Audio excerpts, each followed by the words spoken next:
Welcome to the regular meeting of the Cape Coral Youth Council. Today is August 9th, 2024. This meeting will now come to order. Please stand and join me for the Pledge of Allegiance. I pledge allegiance to the flag of the United States of America and to the republic for which it stands, one nation, under God, indivisible, with liberty and justice for all. Vice Chair Feichthaler, please call the roll. Member Dupeyron? Here. Feichthaler? Here. Chair Garcia? Here. Halsey? Here. Johnson? Here. Lebed? Here. Mazurkowitz? Here. Paragonda? Here. Muncy? Here. Ortiz Rivera? Here. Riley? Here. Roman? Here. Salazar? Here. Skorzak? Woodish? Here. Before I begin, I would like to announce that our Parks and Recs liaison, Ashley Arevalo, has accepted a new position in the city and won't be able to attend our meetings. I want to welcome our new Parks and Rec liaison, Carrie Rams. We welcome you and look forward to working with you. If you'd like to give some comments.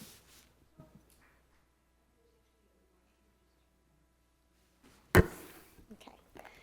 I have had come here in the past and enjoyed it very much. You are all a different group of people and different faces. So I look forward to working with you guys and just being part of it. I'm here to help with anything that you guys need. So congratulations for all of you that are up here. Thank you. You're welcome. Item 4, guest speaker. Today we have a special guest, Mary Jo King, who is the general manager at Gator Mike's Family Fun Park, here to talk to us about their expansion. How's everybody? Good. Good. It's nice to see all the young faces up there, so thank you for what you do, because it does matter for your future and for ours as well, so thank you for that. I'm the general manager at Gator Mike's Family Fun Park. We have just opened a brand new restaurant called Mellow Mushroom. It's right on our complex. We also are expanding. We put in a brand new Dinosaur Falls mini golf course. We have bumper boats coming, which is the newest attraction we're working on right now. It's over a 10-acre park with paintball, go-karts, as I said, mini golf, the arcade, just a ton of fun. We look forward to becoming the premier destination in Southwest Florida, not just in Cape Coral.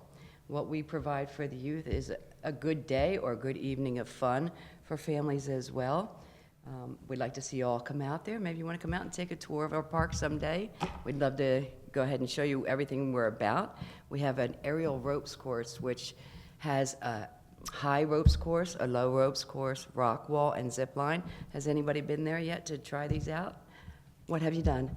I did the high ropes. How did you like it? It was really fun. Was it kind of scary at first? A little bit. But you got through it, right?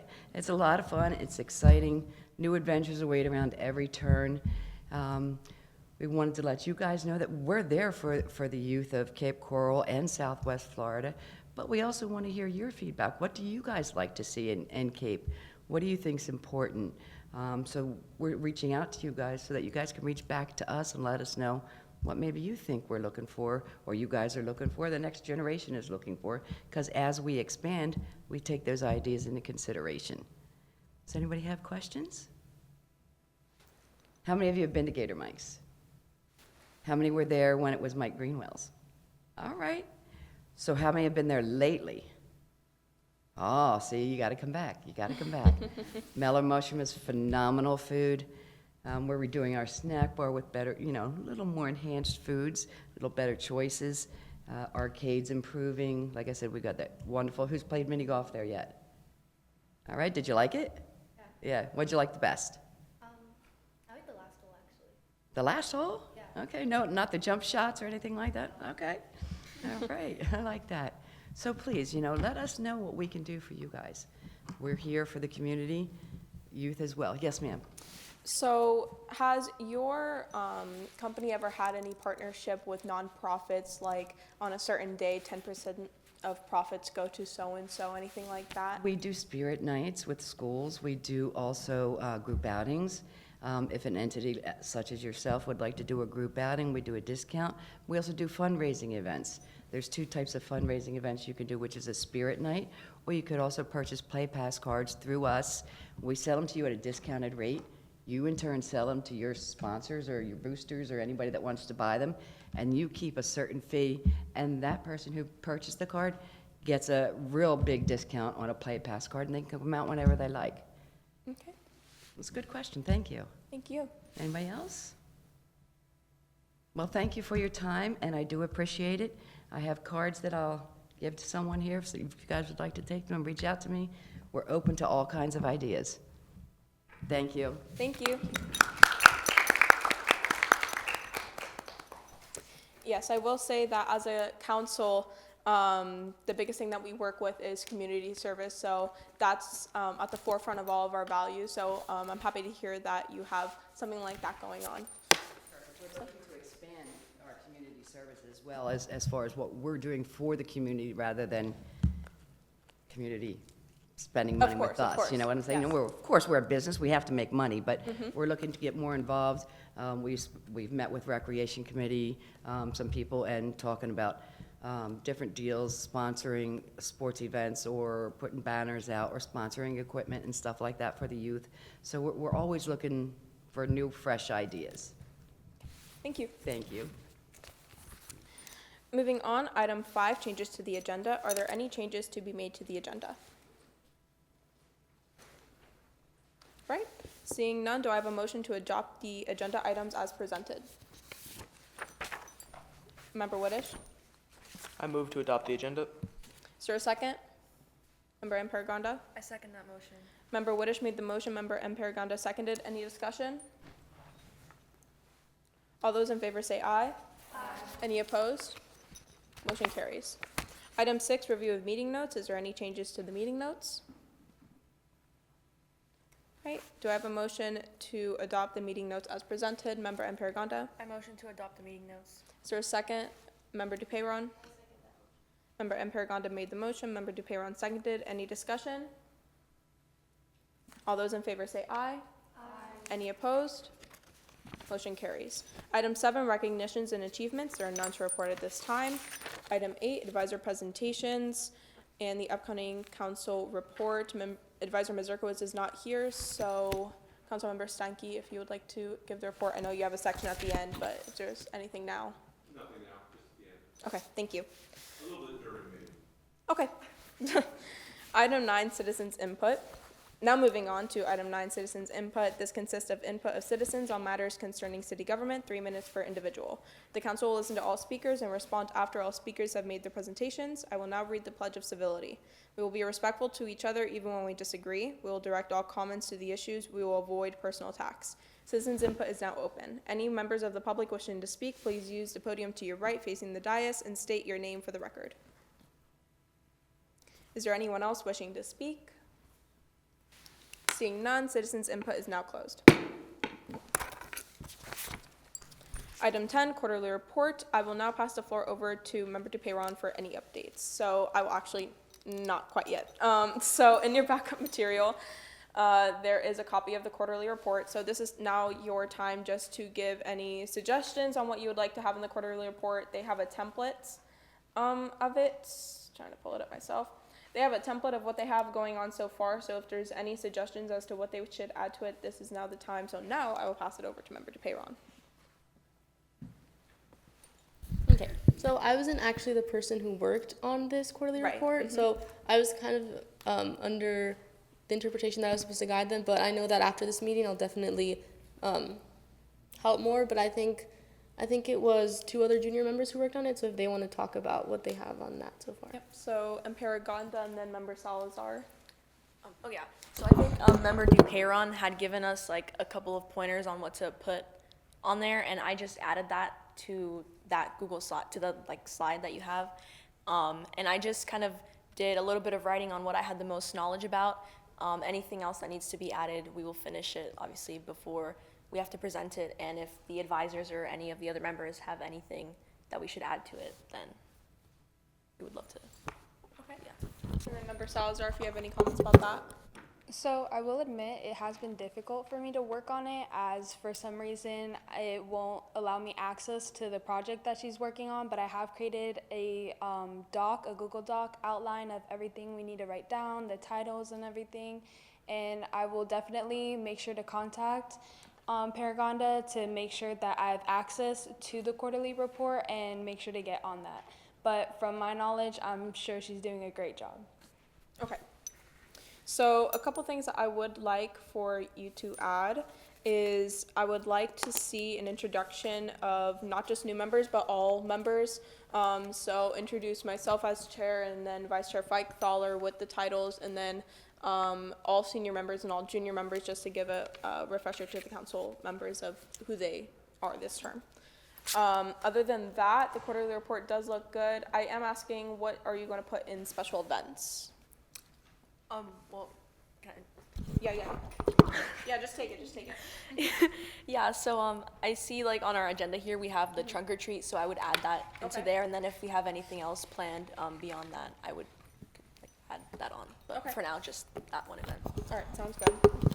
Other than that, looking through it all, it looks pretty good. Anyone else wishing to speak? Member Salazar and then Member Woodish. So you said you wanted an introduction for new and old members. Do you want us to have like a little spot where you guys have a little quote or a little saying of like introducing yourself, or do you just want us to write like Member Garcia, chair of the council and so? Right, so the way we've done it in the past is that it just, you get a little headshot of us, so all of us will be submitting a headshot to, well, we'll figure out which one you'll send it to in a second, but it's a little headshot with member so-and-so in their title, whatever, and then if they're there at the quarterly report, then they have an opportunity to introduce themselves, but if not, just the headshot, and they won't have an explanation or quote or anything like that. So in regards to that headshot, who would like to have it sent to them? Like primary person, Salazar, are you okay with that? Okay, so Member Salazar, you will be the primary person. By the end of this meeting, a headshot of just who they are, of who you are, sent to them so that you can include it in the slideshow. So don't cram it in there too much. 4 or 5 faces to a slide is good. Okay. Anything else? Member Woodish, you were the next one. I just wanted to recommend perhaps we should give an update of the Lovelocks project. We usually do an update in there. Just a brief, just saying where we're at, and then, where we're looking to be by whichever time, so.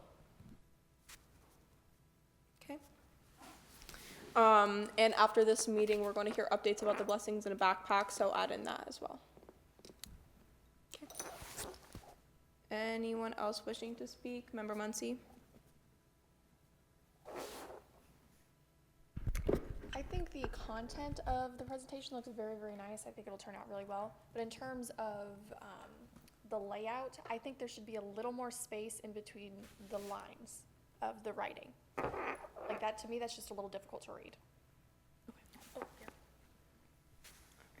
So spacing between comments or writing. All right, Member DuPeyron? I think in the past, bullet points have worked really well, so I think we might be able to like space out instead of having like a really big paragraph, like bullet points, so it's easier for people to read when they're presenting. Okay.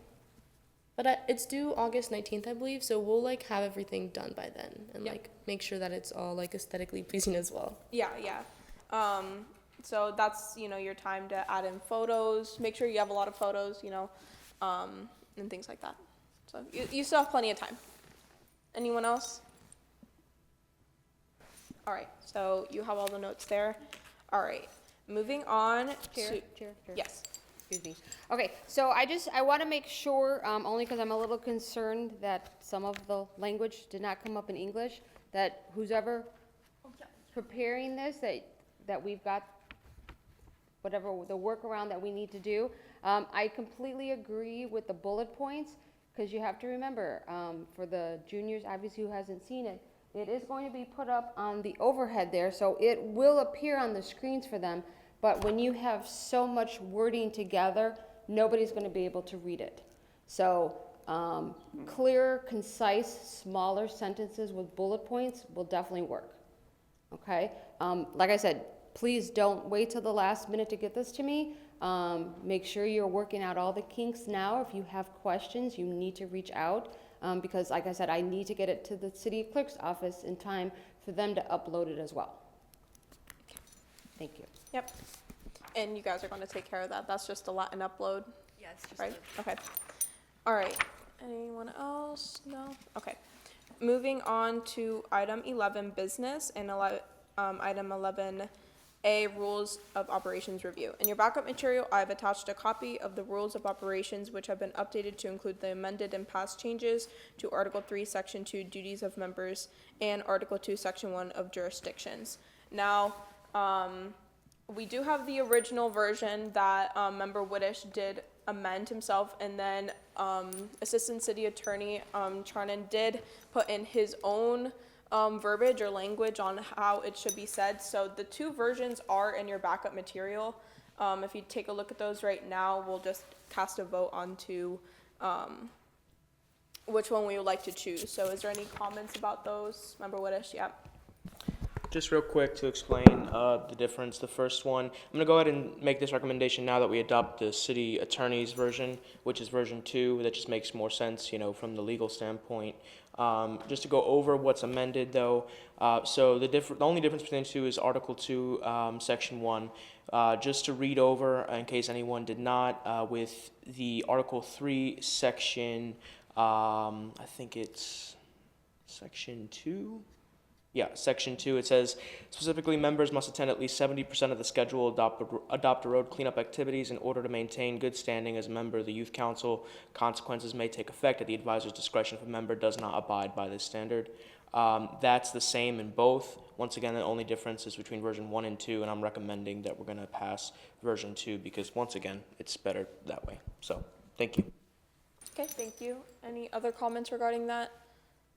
City Attorney, Assistant City Attorney, if you'd like to make any comments about it or your changes. Well, I mean, they fundamentally are the same. I would say to go with version 2. It's just a little easier to read. It's a little clearer is all. But I think both are fundamentally the same. Okay. Any other comments regarding that? Ms. Grigglin?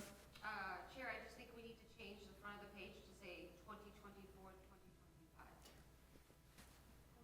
Yeah. That'll do it. Okay. So there will be another amendment made to it. Rules of operations, term dates. And we have to wait till that's changed for it to be adopted, correct? Yeah. All right. With the changed dates. Yeah, because they're all here, yes. Yeah. We're not all here. Oh, you aren't? We're missing one member. It just wasn't set during the roll call. I should have said number. Or was that? Yeah, that's that. That's negative. Okay. So term dates need to be amended. Sorry, just writing that down. Okay, so those will need to be amended for it to be passed. Remember what it is? Yeah. All right, so any other discussion regarding that? All right, so we're going to make a vote to move forward with version 2, but that doesn't mean that we are adopting the rules of operations because we still have to amend the date. We're just making sure that when he does amend a date, it's on the version 2. Okay. All right, so do I have a motion to adopt version 2 of the rules of operations for the, nope, I said that wrong. Sorry, hold on, pause. So, so since it's not a motion and I'm not adopting it, so do I have a motion for Member Whittish to work in the future on version 2 of the rules of operations? I move. Yeah, whatever. Okay, that, I was asking, but okay, we'll just go with that. Okay. Member Whittish made the motion. Can I get a second? Vice Chair Feichthaler? Yes. If I may, real fast. So you can adopt the language that you have here. It's just you'll change the date the next time is all. You can adopt the language that is proposed already, though. Yeah. So that's okay. So Yeah. you are proposing. Okay. All right. Any discussion? All right, Member Whitish made the motion, Vice Chair Feichtler seconded. All those in favor say aye.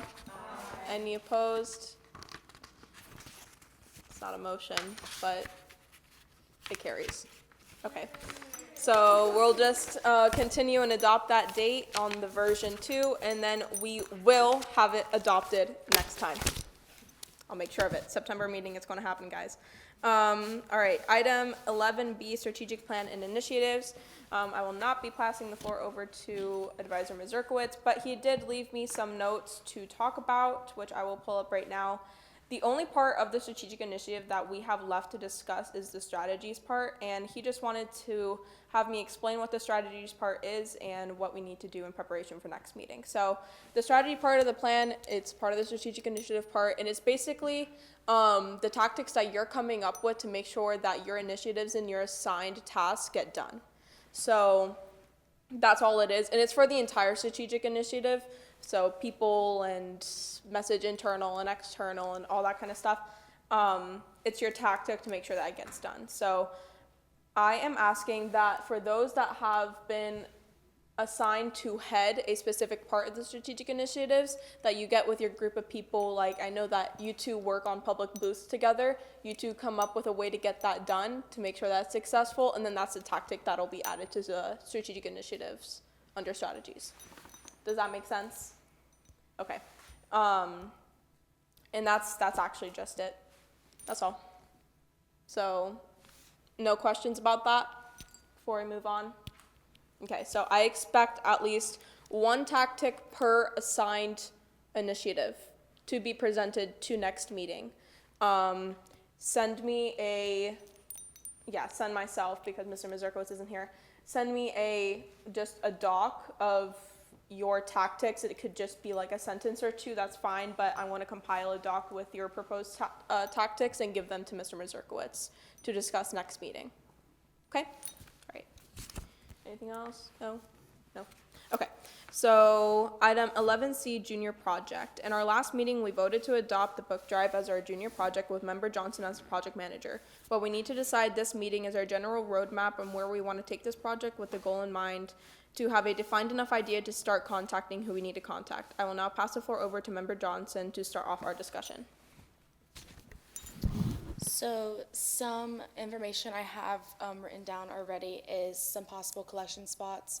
So we have City Hall, the William B. Austin Youth Center, Special Population Center, and the Cape Coral Police Department, along with I have 6 schools that we want to contact to ask if we can set up a box so we have more participation throughout the city. I have Cape Coral High School, Oasis High School, Mariner High School, Ida Baker High School, North Fort Myers High School, and Bishopboro High School. As for damaged books, all severely damaged books, ones that we cannot donate to the hospitals, will be donated to thrift stores, although we will elaborate on posters, flyers, anything we spread out that the books do need to be gently used or new to be able to go to the hospitals. Reading to children, as of right now, going to the hospitals and reading to the children is not an option due to not wanting to risk the health of the patients. But if reading to children is still something we want to do, I think looking into asking local elementary schools would be a good idea. So we are still involving ourselves in reading to the children in the area. After speaking with a representative at the hospital, the books they need obviously is all ages, but specifically books that parents in the NICU can read to their children.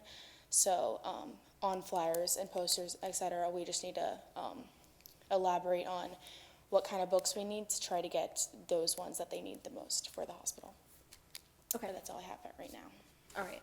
So I do have a couple things. So I know that we have 3 members on the council that do go to Bishopboro High School, but considering that the school is in Fort Myers, and just tell me, because I don't go to the school, what is the student population there? Is it majority kids that are from Cape Coral, or is it Fort Myers kids? So Bishopboro, oh, sorry. Oh, sorry.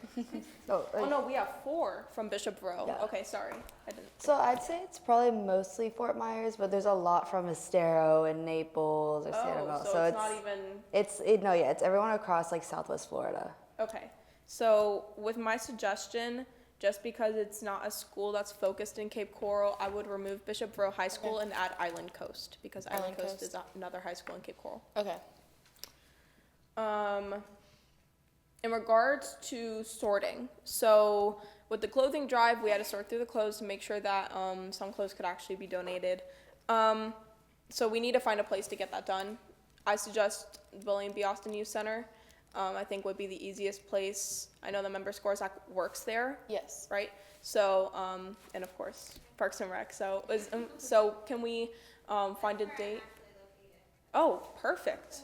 Awesome. So would that be like okay for us to go there maybe? I believe you guys did it on like out in on the stage area. Yes. Yeah, so we have that room. I just have to make sure like the date, the other events that Yeah, of course. people rent their rooms for, so. Okay. It just have to be a date that is on event. Yeah, we did it like midweek of, I obviously don't remember the date, but we did it like midweek on a Wednesday and a Thursday. We split up into 2 days and we did it from 6 to 8, Yeah. like during the evening. After-school program's over. Okay, And we do have a dance class in the afternoon on like Tuesdays and Thursdays. okay, sounds good. So, we're gonna have to set up a date to make sure that those can get sorted. And then at the sorting, then we can sort through the damaged books and see like what we can and can't donate to the hospital. So before I keep talking, I'll open to discussion. Go ahead. So I think a really good option if we're looking for places to send donations is the Refugee Center in Fort Myers. They hold a lot of families from Cape Coral too, especially, and they also have families that are like in very severe need of donations. So I think that would be a really big deal to them if we helped out with that. And I'm also partnering with them this year, so I think that would be helpful if if there's extra donations that can't go to the hospital, or if there's other things that we can do for them. I think that would be a great resource. Right, okay. I do have something like that written down in my own notes that, if we get hundreds and hundreds of books, right, we can't donate them all to the hospital. So I do have written here that we could donate half to the hospital, half to the youth center. But with the refugee idea, I think that would be a really good route. Would you say that books are a needed item though? Like how many kids go through there? Definitely. So Yeah. they have a very strict budget, and considering it's not super organized at that center, really the only thing that they have the budget for is food and very big necessities. So the kids lack toys and education. Okay. All right. So, Member Johnson, I would write that down as an idea if we do get a lot of books in to donate them to the refugee. Can you give me the refugee center of Fort Myers? Yeah, I can. Okay, just get back to me on that.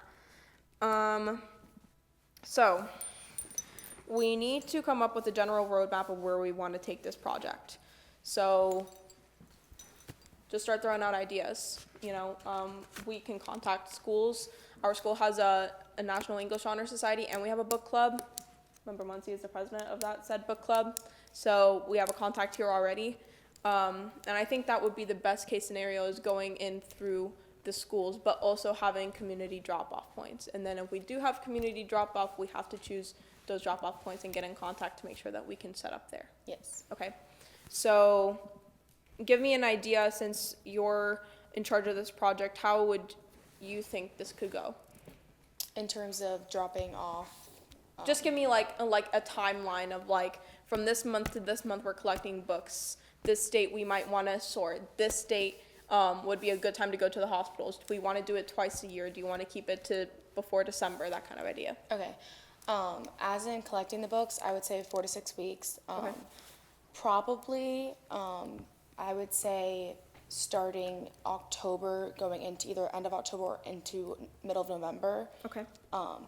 I think as soon as it's over, within the week that it's over, we should collect the books and start sorting, so then we can hand out the books to the hospital and or the refugee center as soon as possible, so it's in time for holidays too, because I know people do go out of town, and so we have the most participation. And then as for reading to children, since we can't go to the hospitals, we would also have to contact local elementary schools and see when the best time is to go in, or either even if maybe we could go to the refugee center and read to them. We just have to contact them and see when the best time for that would be. Okay. Member Riley, if you could speak on that. So they have apartments that they all live in, so it's a little difficult if we want to go read to them, just because you have to be over 18 and you would have to have a chaperone, and they're very, very busy people, so it might be difficult for that. But the extra donations I know would help a lot. And if I'm doing a drive for the holidays for them, so I also think that would be really good if they needed toys and things for holidays for their families. Okay. Member Salazar and then Member Livid.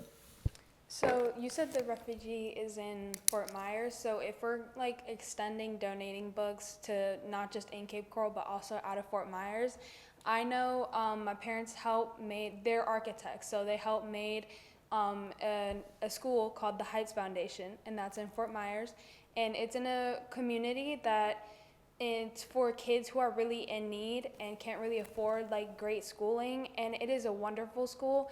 And when the hurricane hit, I know it was Hurricane Ian, I went there personally and I volunteered, and we made boxes with canned food, blankets, diapers, everything. So I know any little donation will help, especially books, since there are a lot of kids who attend there.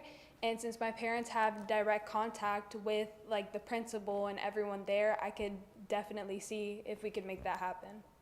Okay. So you're talking about donating, not receiving donations, right? Yeah. Okay. I got confused with what you were saying at the beginning. Okay. So can you give me the name of the school again?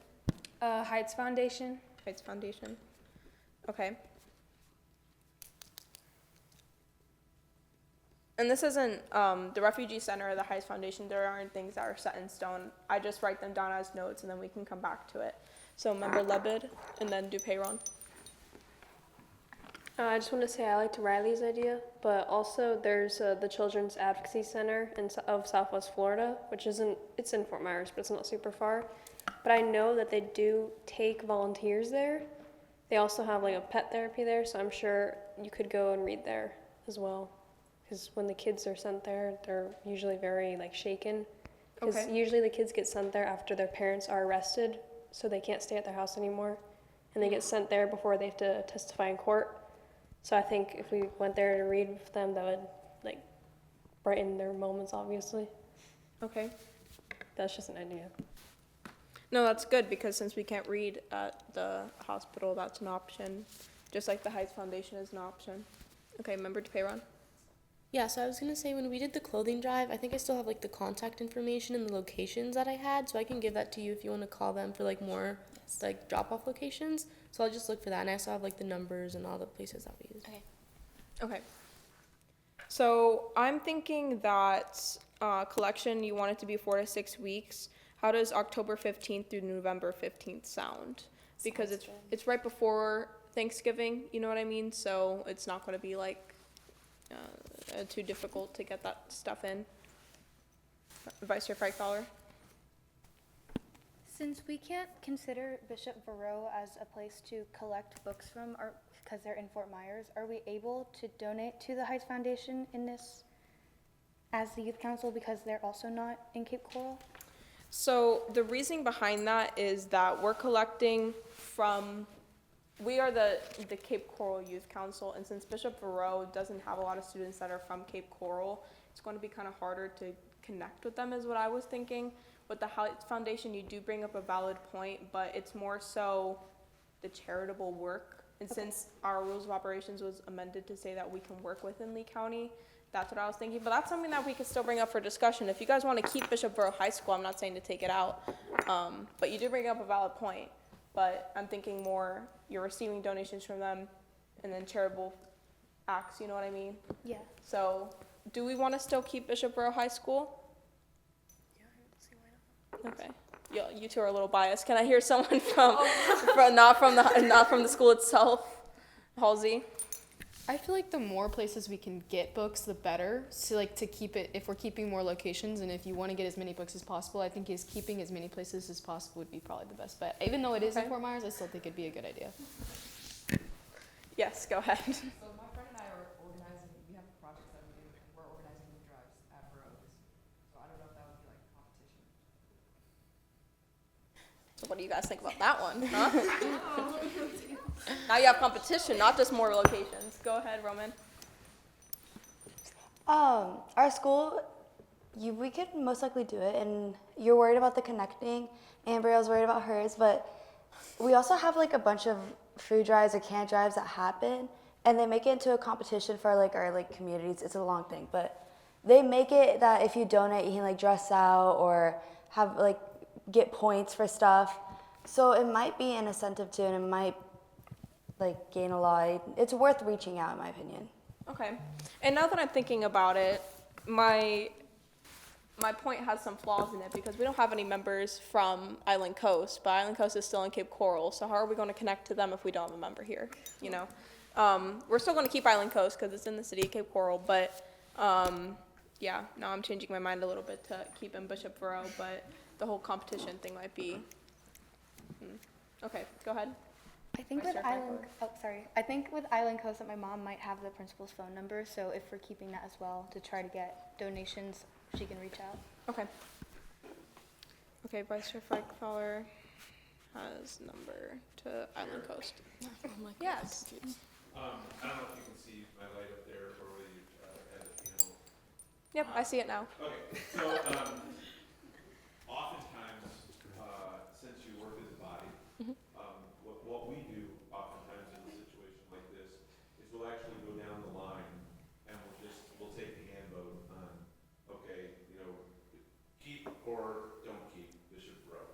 And each one of your council members can vote, and then you take a majority vote, and that's the way council votes. Okay. Anytime there's something like this, it doesn't require a motion or any of that. It's a general consensus, so that you get the view of the body, if you will, and then you act as a body instead of one person having to make a decision. Okay, sounds good. I think we just had the right amount of discussion about that to cast the vote because, like, I changed my opinion on it. So after these two hands up, we'll make the vote on that, and then we'll continue the discussion. Go ahead, DePayron. This is about Island Coast, but I know I'm part of Key Club, and Island Coast is like there's a lot of schools that are part of Key Club, and our governor's project this year is actually about like literature and like reading. So I feel like we could collaborate, and I'm close with the people at the Island Coast Key Club, and like talk to them about possibly collaborating with them to get the book drive and get the books from schools like that we might not have like people from here, but we can still like talk to them about it. Okay. All right. And Member Salazar? So the high schools, are those just, the high schools is where we're collecting the books from, right? Yeah. Okay, so are we, for when it comes to Bishop, I think, is Bishop the only school we're going to reach out in Fort Myers, or are we going to expand our view from just Cape Coral to more schools in Fort Myers? Because isn't Dunbar also in Fort Myers?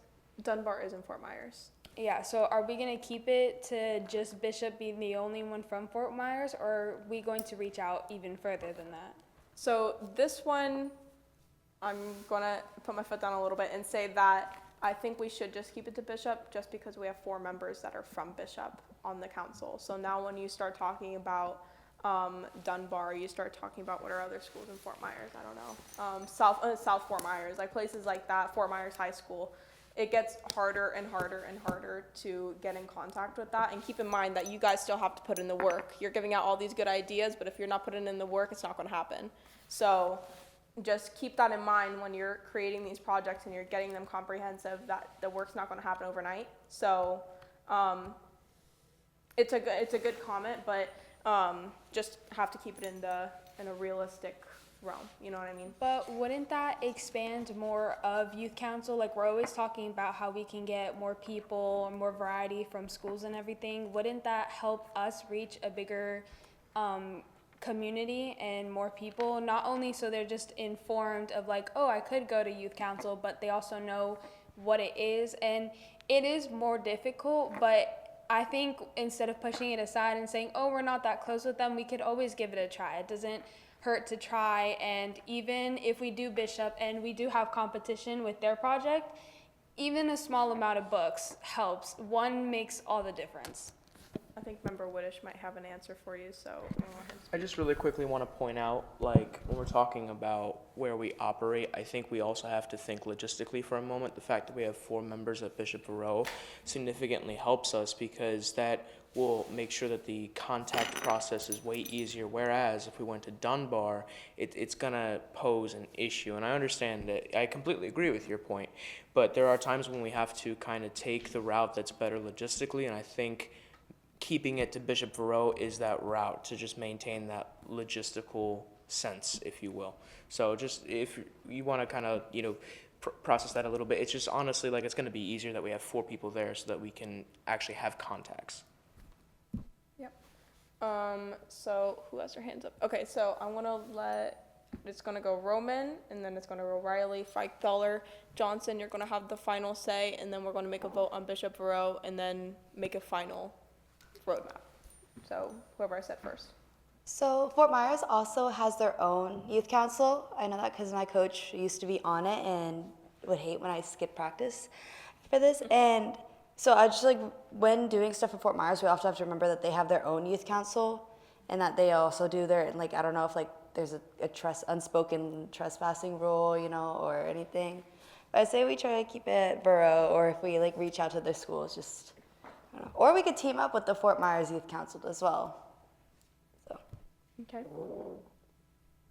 I think that was a really good idea, but I mean, at the same time, although I do think it's more logistical to include Bishop Verot, just because there is 4 people on the council that go to Verot, I think the competition might be a big deal, just because it makes it really difficult for people to decide which one's more important, and it might make it a really difficult time for the other people that are also trying to donate for the book. So I think that's kind of a big issue that would really disrupt the contact in Bishop Verot. But with the contacts in Fort Myers that aren't schools that we might give some of the books to, I think the importance is that to each of those places there are connections. So if there aren't connections to a place in Fort Myers, I think it's better not to just push the limits just because you're trying to get donations. I think it might just make it harder rather than easier and get more donations. Okay. Feichthaler? So I'm not sure if this is very relevant, but Ortiz Rivera, you go to North Fort Myers. Do you consider that to be in Cape Coral with this for Youth Council? I mean, I would say that we have, just like Verot has 4, we have, I think, 3 members on here. And North, a lot of people that go to North actually reside in Cape, like myself. So I would say that's definitely something that's not, I would say because it's in North Fort Myers doesn't mean that it doesn't go into Cape community. And I think it's North Fort Myers, I guess it's still out of lines from Cape Coral, but if you drive 2 minutes, it literally says welcome to Cape. So I think it's not a huge factor to take into account. So because of that, I think that since we would be keeping North in because they're closer and they're technically part of Cape Coral because most of them live in Cape Coral, that they should stay. But then Verot could also stay because there's more people. And Member Salazar said, every book does help. Okay. And then Member Johnson, and then we have to make some things final. When coming up with these collection spots that I did, the 6 schools that I did put on there, I think minus Mariner, I don't think anybody's here from Mariner, if I'm correct, is there's a member on youth council for this school. Because when I'm thinking about connections. So why would we go to Dunbar when there's no connections? Because that's way more work, and we're just expanding on it. I just don't think that's necessary. And also Bishop, even when we don't want to compete to somewhere where people have to feel obligated to do one or the other.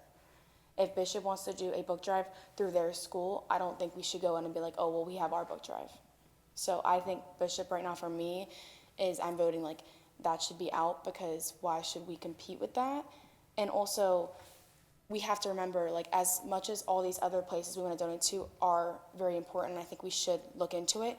This is a book drive for the hospital, and that's what we voted on, and that's what went through. So the majority of the books are going to go to the hospital, and if we do happen to have extras, that's when we'll open our horizons to going to the Heights Foundation or the Refugee Center.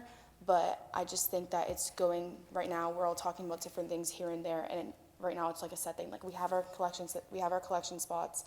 and we're going to the hospital to donate these books, and if we have extra, they'll go other places, but I think it's just going way out of reach right now. Okay. So I hear you. So you did bring up a good point that it did get a little bit out of hand in regards to that. So what I think is that we're going to get a lot of books. The hospital's not going to be able to take all of them. So we can sort the amount of books that we take to the hospital, bringing them to the hospital first, and then later in the year, maybe if you want to reach out to these places that they talked about and then complete the reading to children part of the project. And I do think that the other places we have, like member Salazar and member Riley came up with, I think donating to those places is a really good idea, but I also think that we do need to focus on donating to the hospital first because that is the project. And even if it is, we separate them and bring them at the same time, that's not, I just think that right now it's all like, let's do this and let's do that, but we need to focus on the one thing we're doing right now before it gets way out of hand. But I do think that the idea of maybe doing it a little bit later so we're spreading it out over all year is a good idea too. Okay. So right now we're going to pause and we're going to take a vote. I think we've had enough discussion about it, about whether or not we want to keep Bishop Verot High School as a part of this project. So right now, can you read off the list that you had again, Member Johnson? Of schools? Yes. I have Oasis High School, Cape Coral High School, Mariner High School, Ida Baker High School, North Fort Myers High School, and Bishop Verot High School. I know we also talked about adding in Island Coast. Yes. So when you sign up to be part of this council, the 6 high schools that are included in the application that are considered to be a part of Cape Coral are the 6, which does include Island Coast and it does include North Fort Myers High School. So really the only one that's considered outside of that realm is Bishop Verot High School, because if you read it further down, it includes all Cape Coral residents. So let's just have a vote on whether or not we're going to include Bishop Verot High School. So I want to start down at DuPayron and say yes if you would like to include Bishop Verot High School, and then if you would not like to include Bishop Verot High School, you will say no. So go ahead, Member DePeyron. Yes. Yes. No. Yes. Yes. Yes. No. Yes. No. No. No. No. No. Yes. All right, there is 7 for yes, 1, 2, 3, 4, 5, 6 for no. We're going to take it again because it needs to be 2/3. So, isn't that correct? I think it only needs to be 2/3 when you're amending. Oh, when I'm amending things? Okay, so even if it's 7-6, it's okay? Okay, so, It was 7-7, I think. You have 14 people. I didn't vote. Okay. Yeah. Or no was to answer a question of issues. Yes, that's what it was. Okay, so I have 7 yeses, 6 no's, so we will be including Bishop Verot High School in this. Okay, so October 15th through November 15th is the times that I have right now. Is there any discussion regarding that time, or any changes that we may want to add to that time? Salazar, raise your hand higher. That goes for everyone. Raise your hand higher. Don't put it down here because I can't see. I don't have my glasses on.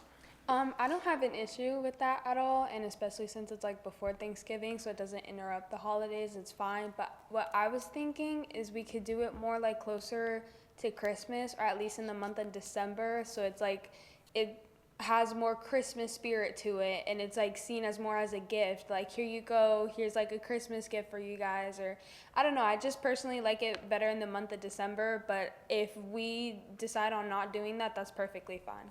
Okay. Any discussion on that? Member Johnson and then Lebed. I like the idea of doing it in December, but if we want to keep the October 15th to November 15th, we can always do that and then drop off the books in December. I don't know if that's too long of a period to hold the books, or it might be, or even maybe moving the book drive to like October 25th to November 25th. It might be too long just because I remember when we sorted the clothes, it was like 2 days after we sorted, we had the drive. Okay. So in that month period, where are we putting the books? Okay, yeah. So, Member Libid? She can answer my question. Okay. All right, any other discussion on that? So right now I'm hearing December time. If you want to do December time, give me a date. Give me dates that you would want to have it happen, so we have some options to vote on. Okay, so as you said, Thanksgiving, a lot of people leave for the holidays, so I think we should do it, it'll be harder because again, Christmas, everyone leaves or something, so instead of a month, maybe we could do, I have to look at a calendar real quick because very good with Thanksgiving, just months. to let you know, falls on the 28th. It falls right on at the 28th? Yes, it's right at the end of the month. Okay. Would it be possible to go into Thanksgiving, or do we want to keep like out of the holidays, like period? That's something that we decide. We don't have to stay out of the holidays. Muncie? I think the initial dates are perfectly fine. In my mind, the holiday season is the entirety of the end of the year. So to collect books then and to have them in time for Thanksgiving bleeds right into Christmas. So it's a gift either way. And we're still doing charitable work. Right. And it's giving back to the community. I don't think it has to be necessarily in December to be a Christmas gift. Riley? I also think a lot of people, if they don't have like older books and they're buying books for donations, I think it's much better to do it in November when people aren't spending so much money right around Christmas. So I think it's a lot better to do it right before Thanksgiving because, I mean, if people do want to wait to give the books, they can, but I think it's better to do it earlier rather than later. Okay, Fikethaler and then Johnson, and then we're voting on the dates.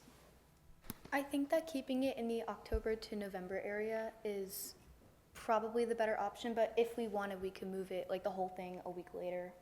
So we have more time from, like less time between Thanksgiving and Christmas for the donations. Okay.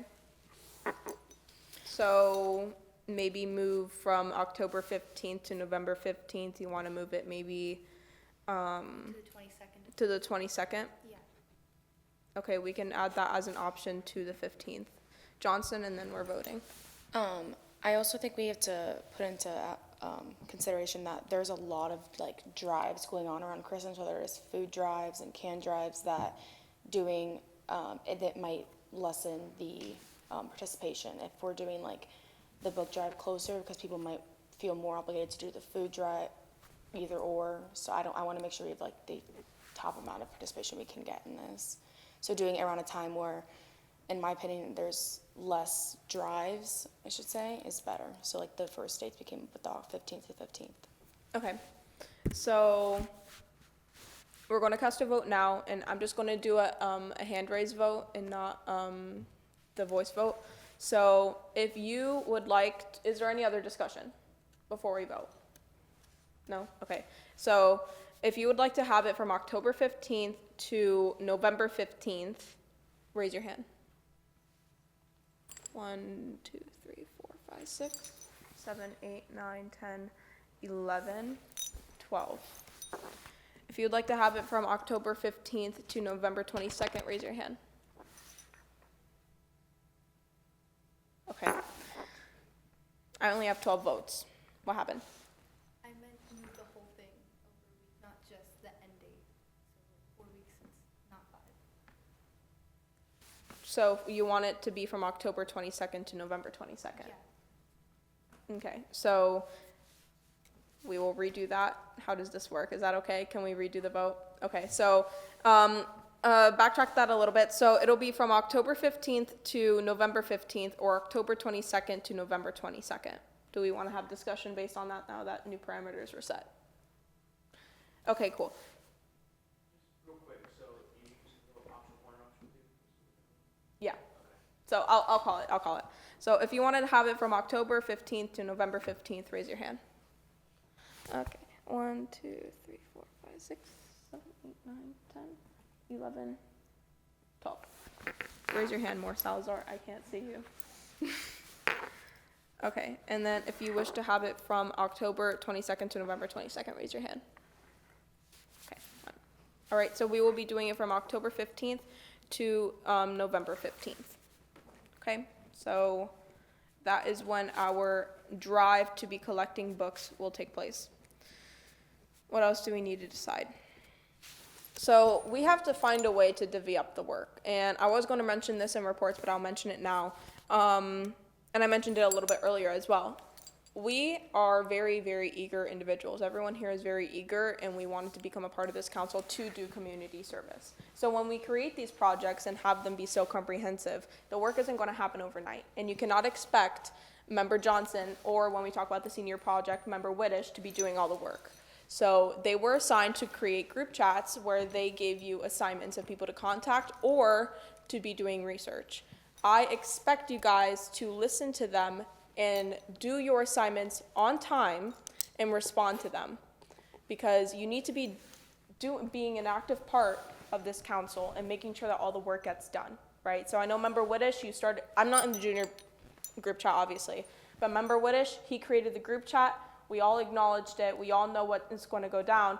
We haven't gotten any assignments yet because he wanted to wait until the meeting, which is perfectly fine. But to our juniors, you have to make sure that you're getting the work done, because it is totally unfair that we're putting in all of this ideas, which are adding more and more work, and then Member Johnson is left to do it all. Okay?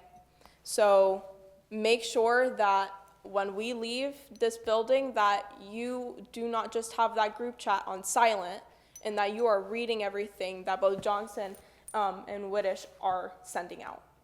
Okay? All right, so, but it's great that we're having a lot of ideas and that we want to branch out more. We just have to make sure that it gets done. With that being said, all right, so we have 15th through the 15th for collections. So we want to set up a time where our communications director can make flyers and post on our social media. So what do you think, as a communications director, and you went through this last year, what do you think is a good time frame to be publicizing this before it starts? Before it starts, I think it's 2 weeks, 3 weeks. Okay. Before October 15th. Okay, so 2 weeks before October 15th. Where is it? 2 weeks before October 15th would be October 1st, would be a launch date to start publicizing this. Okay? So do you think that you can get a flyer or two done before that time? As long as I have the information. Okay, so do you have, you're in the council group chat, correct? So you have her contact information. Okay, so just make sure that you're getting together and get her input on the flyer as well. Actually, can you add her to the group chat that you have with the junior members? Yes. And then we'll do the same with seniors when we come time to do our flyers. Yes. And then also regarding that, should I just like make a doc with all of the information to send to her so she can put all the information in one thing? Okay. That's perfect. Sounds good. Yeah, whatever gets the information on her easier. So general roadmap where we want to take this project. So right now, here's what I have. We're going to have the launch date where we start publicizing it on October 1st. That's your time to be creating all the flyers. And then after that, we are going to be collecting from October 15th through November 15th at the 6 Cape Coral High Schools with the inclusion of Bishop Barreau. That is what I have. Okay. After that, we have to pick a date to sort, and it'll be at the William Austin B Youth Center, but we have to obviously make sure that the date and the time works out. So obviously right now you can't check, so that'll be something that we have during the month period between meetings to check. So collection will be at the William B Austin Youth Center. Do you have the contact for Golisano? Yes. Okay, so I would say at the end of this meeting, send out a draft email of how you would, just explaining who we are, what we would like to do, and getting in contact with her and start that process today. Okay. Okay. All right. Is there anything else that you believe that we should discuss before we get in contact with the primary people? Member Salazar. So since we're sending like a draft email to Golisano telling them like what we are and what we're doing, if we're considering the Heights Foundation and the refugee camp, do you also want us to do an email for them too, or is that something like we do on a later date? That's something, sorry, continue. Like I'm asking the question, but I think it's more of like a statement now, because again, like Member Johnson said, we might not have enough books to donate, and I don't want to send out an email, or Member Johnson send out an email being like, hey, we want to donate books, and then be like, actually, we don't have any. So I feel like after it, we should definitely send them an email to let them know, but that's if we have enough books. Exactly. So, we don't exactly what you said. We don't want to contact the place and not have enough books. So that's something that we can discuss at a later date. If we get extra books, then we can contact those people and then do the reading to children part of the project. Riley, remember Riley?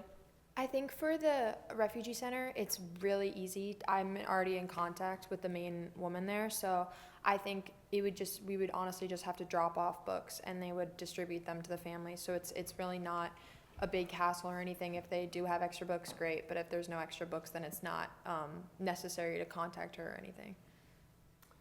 Right, so we would contact them after we've sorted and given them to the hospital. We can then vote on one organization to give the extra books to. Okay. All right, anything else that we would need to discuss from advisors? Any recommendations? No? We'd like to move on. The one thing that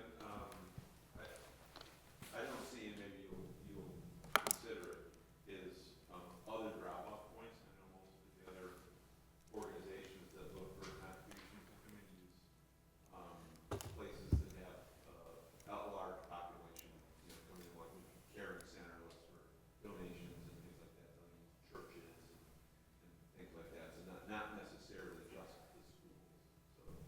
So keep that in mind where places get a lot of traffic. I believe Member Dupeyron was going to send additional drop-off points other than the schools that we collected clothes from last year. Member Johnson?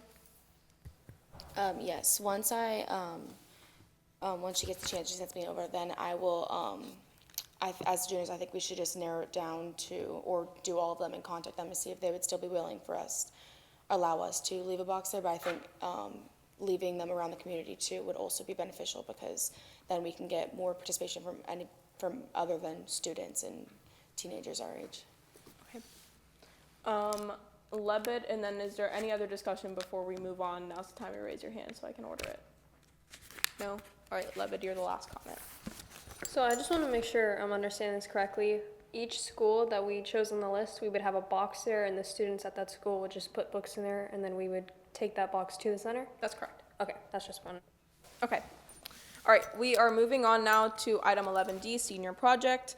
Same exact direction that we need to have the discussion is just a general roadmap of where we want to go. So I will now pass the floor over to Member Whitish to start off our discussion. All right, thank you very much. So last meeting, we had a brief, explanation given about what this project is going to look like. Of course, we had the time limit, so I didn't get to have the full conversation. So once again, just remind us of the goal of this project. It's an investment in our community. It's an investment into the future of the Youth Council. What we want to be doing is we want to be reaching out not just to our fellow high schoolers, but to middle schoolers and to elementary schoolers, so that we are able to not only, inform them of their potential in their society, with city government, but also just what the Youth Council does for them, what the Youth Council could potentially do for them, and then what role we actually serve in the city. So we do have to make a few kind of decisions about this project before we move forward with any kind of further considerations or assignments. So right now, the current project stands where we would be seeking to do presentations in the high schools associated with the Youth Council, so every high school in Cape Coral in addition to Bishop Verot. We'll be doing it in the middle schools in Cape Coral, and then in the elementary schools in Cape Coral, and that includes the Oasis charter system. So really, we have to kind of make a decision on what we want these presentations to look like. So I'm going to go ahead and go through what each presentation could look like, and then we're going to, hopefully, if I could do it through Madam Chair, we make a decision, voting however we want to do it, on do we want to, number one, move forward with all three levels of presentations? Do we want to only do high school, middle and elementary? and then after that, we can make a decision on what exactly we want these presentations to look like. So I'm going to start with the high school presentations. So high school presentations will include a more in-depth understanding of city government. Presentation should include an explanation of the mayor and council, city manager format of government that the Cape Coral has. It should also explain the elections and include a link to register to vote with the Lee County Supervisor of Elections office. The activity for this presentation should include a discussion of issues currently facing youth in our city, state, and nation. Issues mentioned should be recorded for presentation during our quarterly report, not this upcoming quarterly report because we haven't conducted these presentations, but via the survey, which I'll explain in a second, that we would be giving at these high school presentations. We'll not only be able to collect citizen input for us, but for the city council that we can actually present to them at a later quarterly report after these presentations are conducted. It's going to be useful information not just for us because it can help us plan out future strategic plans based upon the actual real concerns of youth, and then it can also help the city council because they'll be able to see what the next generation is concerned about and how they can possibly consider those concerns for their future actions. The survey regarding the youth council and the city council's performance should be administered. This will help us record responses for our quarterly report. A representative from the city attorney's and/or city manager's office may conduct their own discussion and presentation on careers in the city, law and business school, etc. So we would invite, if they're available, and we would reach out with plenty of notice to their offices to have a representative from their offices accompany us to these presentations. I'm going to really quickly go over that survey just so that we all kind of understand what that's going to collect. So it does collect their personal information, excluding their name, because we want to keep that anonymous element. So which city do you reside? What is your age? What school do you go to? It also asks, what is the single greatest issue that you think is facing youth today? And then it asks, where do they think that issue affects? And this is really just to measure their current knowledge so that we know whether or not what the information that we're giving them is effective. And then we're also going to measure, a later question is asking, after this presentation, did you have a better or less understanding of city government, of the youth council, things like that. And then it also ends with how satisfied were you with this presentation, so that if we want to make new additions, say that they want to do these presentations next term, they want to keep it as a side project, it can help us to reform the survey if they want to do it again. So that would be what the high school presentations would look like. And I'm going to go ahead and hopefully take questions through the chair if anyone has them, because I want to kind of get a feel for what we're thinking for high school presentations. After that, I can go through middle and elementary school presentations. Member Roman, you go first. Are you sure you don't want to go first? Or? No. Okay. High school presentations. If we were to do those, I would highly recommend maybe focusing on freshman and sophomore, especially since it's just kind of to advertise ourselves, and by junior, senior year, it's kind of too late for anyone to apply. And in regards to that, I don't know how well it'll do at Bishop Verot because majority of the population do reside in Fort Myers, Estero, or Naples. So I don't know how interested the kids there would be about the Cape Coral Youth Council, just to be frank. But I can't speak for everyone at Verot, but just yeah. Can I make a mention real quick? I do want to say that, with these high school presentations, the people that we'll be presenting to, we're going to be contacting principals, and the idea is that we present to either a club, because we don't want, it's not going to be as feasible if we just ask, hey, can you get a class together that we can come into? We would try to, do our presentation in front of maybe a student government or a key club, but we would also ask that organization at a time to invite general students that are interested so that we can get not just student leaders, but a regular population. And then it's also important, yes, they may not be able to, apply to the youth council, they may be not residing in the city, but I think it's still important that we collect their concerns, right, to present in our quarterly report, because what we're trying to do is we're trying to actually, we mentioned last meeting, we don't want them to come to us, we want to go to them. This is kind of the way that we make this a reality in that sense, is we're trying to collect their views, we're going to them, we're making the effort. But yeah, no, I absolutely understand, Bishop Verot. Because we still have members there, I would still like to make a presentation if that's what we decide, but yeah. Yeah, go ahead. I I'm sorry, I thought we were like getting together like the class and talking. No, the idea about talking to a club, could definitely be applicable to Vero. I assumed like we were just talking to like a class or something, but yeah. I should have explained that. No. Okay.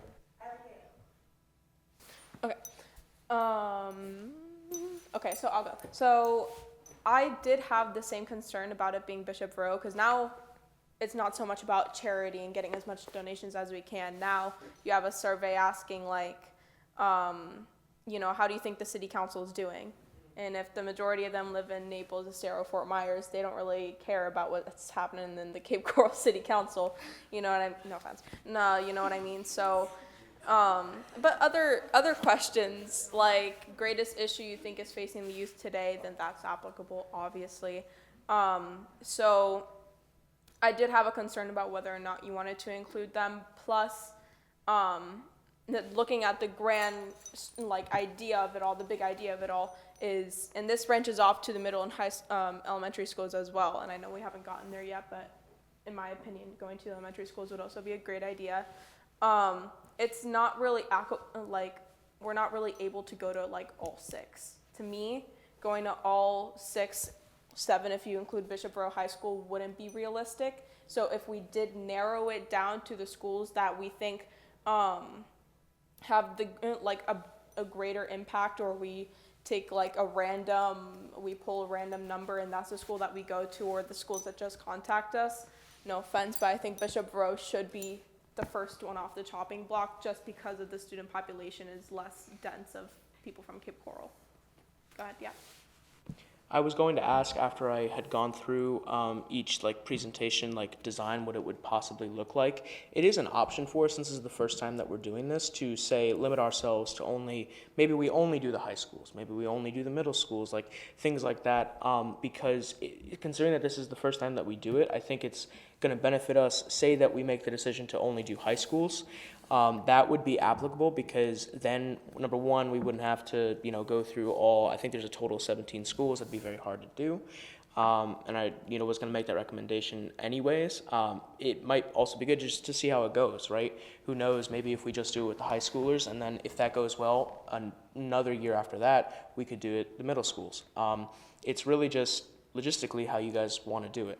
But I did make options available for all 3, or for only 2, or for only 1, just so that we had those ideas available. So I'm totally open to a suggestion like that. I understand the Bishop Vero concern. That's up to us. I guess we're going to vote on that. Yeah. So open discussion to that. Keep it to just whether or not we want to like keep it doing the high schools is a discussion that we're having now, is where you want to take it. Okay. Okay, thank you. Member Payron. Yeah, so what I was gonna say, if we don't want to do like all 6 schools, I think we should prioritize the schools that don't have people in the youth council. So I think there's like Ida Baker, right? And then Ida Baker. Okay, there's like one. Island Coast and Mariner. Island Coast and has no Mariner. Yeah. members. Okay, I know there's 2, but I think we should definitely prioritize going to those schools, since we don't have a youth council member. And then I know a lot of us are like leaders in our clubs. So even if we don't have like the entire youth council, or like some members of our youth council, I think we should share the slideshow amongst ourselves. And even if it's not an entire youth council thing, we can give the presentation at our club that we have, or just one person or 2 people from that school. So. Okay. Member Halsey. Back to the, I turned it off. Back to the, like, how nobody, like, there's, like, only one person from Baker. When I, like, talked to my friends about this, they had no idea what it was, even, like, being a school in Cape Coral. So, like, even if we wanted to do the schools, there's only one member on the actual board. I think that'd be a good idea, too. Okay. Vice Chair Frankfeller. I was just wondering how the survey is going to be made. Is it going to be like a Google form? Yeah, so it will be Google form. What we would do is we'd make, the answers accessible to advisors, just so they know what that is, and then also to leadership on the youth council, whoever's managing the project, et cetera, whoever is participating.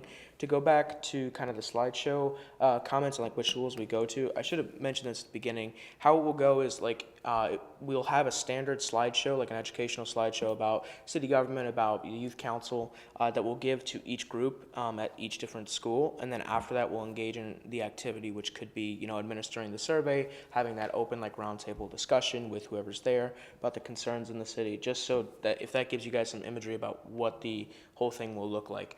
And then with the concern about the schools that don't have youth council members, yes, absolutely. But I think it's going to be a priority for us that we go to each high school that's represented on the youth council and that's not represented on the youth council, excluding Bishop, if that's the decision that we make, only because this is an opportunity for us to advertise to like kind of recruitment, if you will, like to get new applicants for the next term.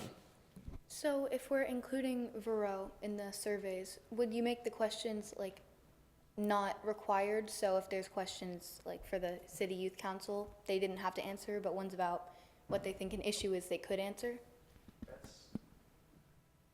That's definitely an option. The survey's already made. It is in the backup material if you want to look through it. So it's really it's up to you guys. I can go back into the Google form and make them the questions not required if that's what we want to do. Member Riley?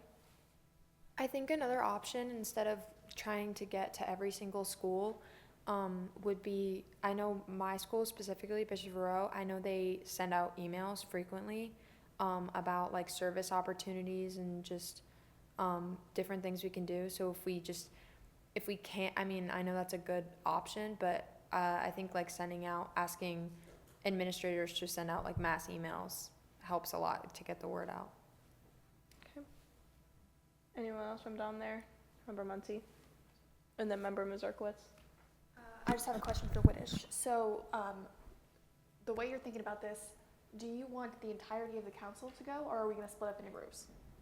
So I think what would help is if we designate like a presentation team that can kind of do each one. It also depends upon, so after this meeting we're going to be sending out emails to the principals and maybe even the club advisors of the schools that we want to do presentations at.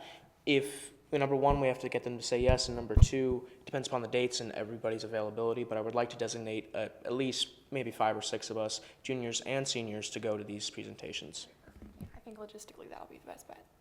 Okay. Member Mazurkowitz?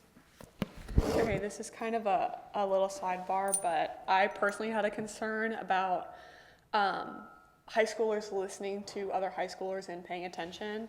And so I discussed it with Advisor Mazurkowitz, and he offered to attend all of our high school presentations and kind of help us with that so that maybe more people would pay attention. That's it. Member Whitish? Yeah, absolutely. And a huge thing too that I mentioned is once we make a decision on these presentations and once we get dates, I want to prioritize that we reach out to the city managers and city attorney's office, because I think that not necessarily a presentation, like they wouldn't have to make a slideshow, but just having someone to come speak would be really helpful in those presentations, because all high schoolers are thinking about career, college. So to get that advice in addition to the youth council taking their concerns straight back to the city council, and then even in addition to us just giving them some education, is going to be a really effective presentation.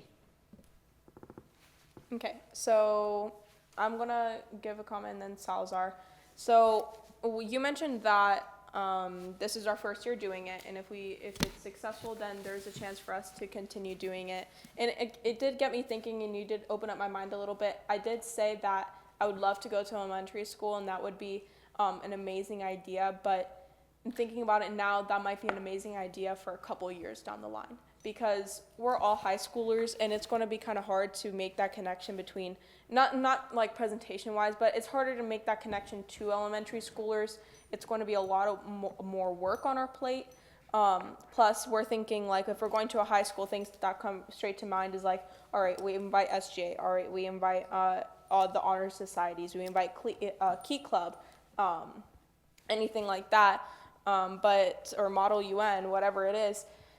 And there isn't much of that for the elementary schoolers. The only thing I can think of is like K-Kids, with Kiwanis, but that's a very small number, so who are we reaching out to when we talk about the elementary school? So I think that our best bet right now to have like a more blanket statement is keep it to the high schools. Member Whitish? No, sorry, Member Salazar, then Member Whitish. Sorry. So you kind of like answered my question. I was gonna ask if we're keeping this just to high schools, because I heard this is like, you specifically referred like recruiting, and in my mind, I know this isn't like my project, I'm not a senior, but the way I was thinking about it is middle schoolers and especially elementary schoolers, like they're just kids. Like there's elementary, like 5th grade, 4th grade, and I don't know how interested or like how much they even know about like youth council or what's going on in the city of Cape Coral. Like their biggest concern is what am I having for snack, or what am I having for lunch, or when's recess. So I was just wondering, like, how would we really, I feel like it would be a waste of time, because if we really want to focus on getting people more acknowledged about youth council and more people on youth council, I feel like we should focus on reaching out more to high school and putting our efforts there, so as they are the ones who can apply and who are more knowledgeable and mature and know what's actually going on. Okay. I'm gonna come back to you. I just need to ask Member Whitish one question. So what other parts of your presentation do you have left to discuss? So each, like, the high school That you presentation. want to get done today? Yeah, the high school presentation will be much different than the middle school presentation, and then the middle school presentation will be much different than the elementary school presentation. They each go up a level in like complexity, if you will. So like, for example, the elementary school presentation, where we do like a little mayor election, just like, and then we like do a police chief and a fire chief, and kind of have like an activity where like they try and work it out with their classmates. Like that was the plan for that. And then after that, with the middle school presentations, we would do like a Kahoot, and then like a kind of I don't know how to call it, like a fake debate, like, you know, which is better, Xbox or PlayStation, just to get them to like understand kind of like that brief part of it, and then it would get complex when we, of course, get to the high school. So that's what I was going to kind of get to with that, but I'll leave that for my explanation. That should be sufficient. Once again, it's in everybody's backup material. So yeah, that's... All right, so because right now I kind of want to get the big thing out of the way and vote on whether or not we should keep it to the high schools. So to me, in my mind, the discussion that you want to have about how the presentations look is a discussion that we would have if we voted to go to the elementary school, middle school. But I'll let you go further in depth because I can also see if you explain it, it could change someone's mind about whether or not we go to the elementary school, middle schools. Does that make sense? Okay, so I want to have you continue. Do we want to have him continue and explain, or do we want to cast that vote? I'm hearing the whispers of a cast a vote. Can I add something really quickly? Sure. Okay. So hypothetically, this project would be from like October to March. So that's like 6 months. So if we do 2 presentations per month, which isn't a lot, I'd say that's 12 presentations. So that means we could do like high schools and then part of middle schools, or high schools and part of elementary schools. And I think that way we could maximize like the impact that we're doing, but also making sure that we're not like doing too much, if that makes sense. Because I remember for our clothing drive project, we finished like before January, and I kind of felt that we could have done more like with those extra months that we had. So I just feel like it'd be better to maximize all the time that we have, even if we can't do all of the middle schoolers or all of the elementary schools. That's just my opinion.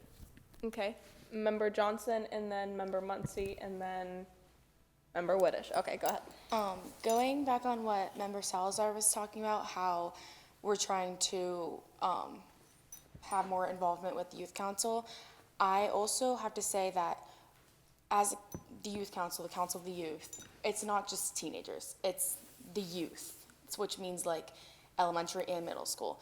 And me personally, I started thinking about my future in middle school. So like I started to join clubs and to up my resume, if that's what you want to call it, as a middle schooler. So having something to look forward to, like youth council or more opportunities to involve yourself with the youth, is really important starting young. So if we're just doing middle schools, let's say we talk to a freshman, I'm like, oh, like I just heard about this, and then they only have 1 more year before they try to join youth council.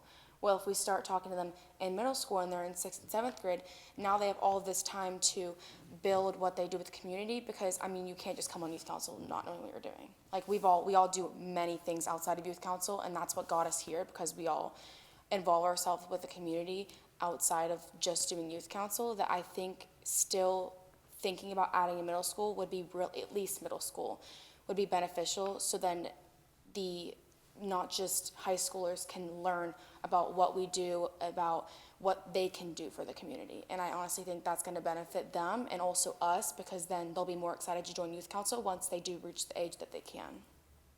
Okay. Member Muncy and then Member Whitish. So, as much as I love the idea of going to the elementary and middle schools, because honestly, I think that would just be more fun for us, and we get to engage with the little ones. But logistically, I think high schools are going to be the best bet. And if we set this project up nicely, as I'm sure that we will, this is going to be something that councils for years can carry on and on and on.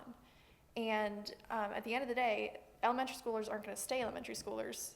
Maturation happens. It's everyone goes to high school. So if this project continues, everyone's going to get it. And but Member Johnson brings up a good point. If we are going to extend the project from high school, then I think middle schools in the area would be fine. Because she's right, we all started thinking about our future when we were young. Not so young as elementary school, but you know, I'd be perfectly fine with going to middle schools. Member Whitish.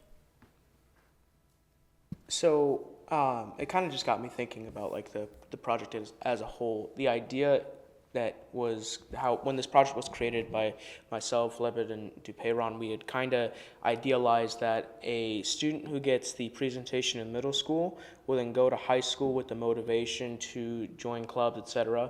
And then once they, say that they get the high school presentation, then they would be more motivated to, apply for the youth council. And that's kind of like the investment part that I was talking about, is that it's a long-term effect. And then I will say logistically, Member Muncy has a great point that we should start this term with the high school presentations for logistical purposes. The next class, the next youth council, would then do maybe the middle school. The next council after that would do the elementary. So it has that multi-year effect, so it's a long-term program.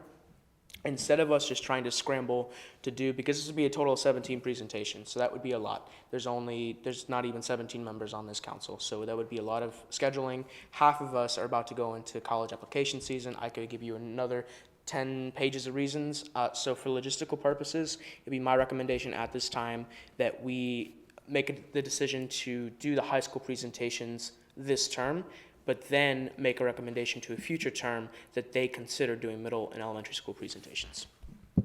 All right. Any other discussion? All right. Vice Chair, anyone there? No? Vice Chair Feichfeld, and then we're going to make a vote. I think based on what Member Dupeyron said, if we were to do, the seniors and maybe the juniors were to do 2 a month, we would have some extra time after high school to do middle school. I think that would be the next best option after high school, because elementary may not understand a lot of what we're saying, and they also don't really have clubs to understand and keep going with what they've learned from us. So if we were to do more than just high school, I think high school and middle school would be a good option. Okay. So we are going to cast a vote now, but before that, just to add on to what Whitish said, I agree with what you say, that this is a project that can be very successful, that can be continued, and if the juniors that become seniors want to branch it out to the middle schools, if they wish to, then they can. But considering that this is such a young project, we may not want to do that. So we're actually going to cast 2 votes. But before that, if we did wish to do all 6 high schools and you want the project to run through from October to March, October, November, December, January, February, March, that's exactly 6 for the 6 Cape Coral high schools, if we do not choose to include Bishop Verot. So that's going to be the first vote that we do, is if we do decide to do high schools, and it isn't a decision at all to not include high schools. So I'm just laying that out on the table. We're going to do a voice vote, or going one by one, on whether or not you wish to include Bishop Verot High School. And then after that vote, we're going to decide on whether or not we want to keep it to just high school, whether we want to keep it to just high school, middle school, or if we wish to keep it from high school, middle school, and elementary school, because I believe we've had enough conversation on all of that. Okay. So, first vote, starting with member Dupeyron, do you wish to keep Bishop Verot High School as a part of our presentations for the senior project? No. No. No. No. No. No. No. No. No. No. No. No. Yes. All right. With the majority, we will not be including Bishop Verot High School in the project. Now moving on to the next vote, and slow down a little bit because I have the tally, but it's, slow down, okay. So, so now the next vote we are going to be doing is just raising your hands. So for the first raise of hands, who wishes to have it between elementary schools, middle schools, and high schools for this term? Okay. Who wishes to, hold on, let me write this down. High school, middle school, high school, middle school, and elementary school. Who wishes to include both high schools and middle schools for this term? 1, 2. Who wishes to just keep it to high schools for this term? 1, 2, 3, 4, 5, 6, 7, 8, 9, 10, 11. So for this term, we will be keeping it to just high schools for the senior project with the exclusion of Bishop Verot. Okay, so now the discussion that I want to get out of the way before we get into the content is, well, actually, no, we can do the content because I was going to say the ordering of the high schools, but that's really not going to matter. That's a decision that can be made quick. So go ahead and elaborate more on the content of the high school presentations. So now that we made the decision to limit it to high school presentations, the things that I'm going to ask that be completed, that we collaborate as a senior class, in the group chat, is that the structure of the high school presentation, it'll be a team of youth council members, possibly being accompanied by someone from the city manager or city attorney's office, however we do that with the scheduling. So the presentation itself, once again, it'll be a slideshow. It will include education about city government. It'll include education about the youth council. It'll even have a slide about registering to vote and the importance of that. We'll conduct the survey, and then we'll end with kind of a roundtable discussion about how the youth council can better work with not only student governments, but with clubs and just with high schoolers in general. And the point of us doing that is so that we can improve ourselves as a council, and then we can also bring back the feedback that we get from the survey and from our discussions to the city council when we do our quarterly reports. We'll do a slide on the quarterly report, a later quarterly report about we had this many students concerned with this issue, we had this many students that think the city council could be doing a better job, or the youth council could be doing a better job, or that they're doing a great job. It's just we're trying to collect a wealth of knowledge that we wouldn't previously get. We're trying to collect a good amount of citizen input that we wouldn't previously get. So that's basically the structure. If you guys have any questions, no problem. I did also want to mention, I wanted to talk to Administrative Contact Briglin, potentially about us getting city merchandise to hand out, maybe if there's stress balls or pencils or pens or something like that we can bring with us just to increase connectivity between us and the attendees. After we assign, whoever's going to be working on creating that slideshow, we're also going to be assigning who's going to be contacting the 6 high schools, being Oasis, Mariner North, Island Coast, etc. They will be contacting the administrators of those high schools. I already have their contact information, and then we'll be scheduling certain dates. Once we know the dates, then we'll move forward into reaching out to the city attorney and city manager's office to see at which dates they can accompany us. So that's all that I have at this moment. If we want any additions to the slideshow, I'd be willing to take those now. But Madam Chair, however you want to conduct. I think what you have right now is pretty good. We don't want to add too much to the slideshow just because a lot of the presentation is going to be answering questions, discussion, that's already going to take a really long time. So right now, the last 2 things that I want to talk about before we move on is how long you want the presentations to last and divvying up the assignments between the 8 senior members. Okay, so first of all, how long do you want it to last? I remember Advisor Mazurkowitz coming to my student government, I think my freshman or sophomore year, and his presentation took 45 minutes, questions and his speech included. So I think we could do it no more than an hour. It could be done.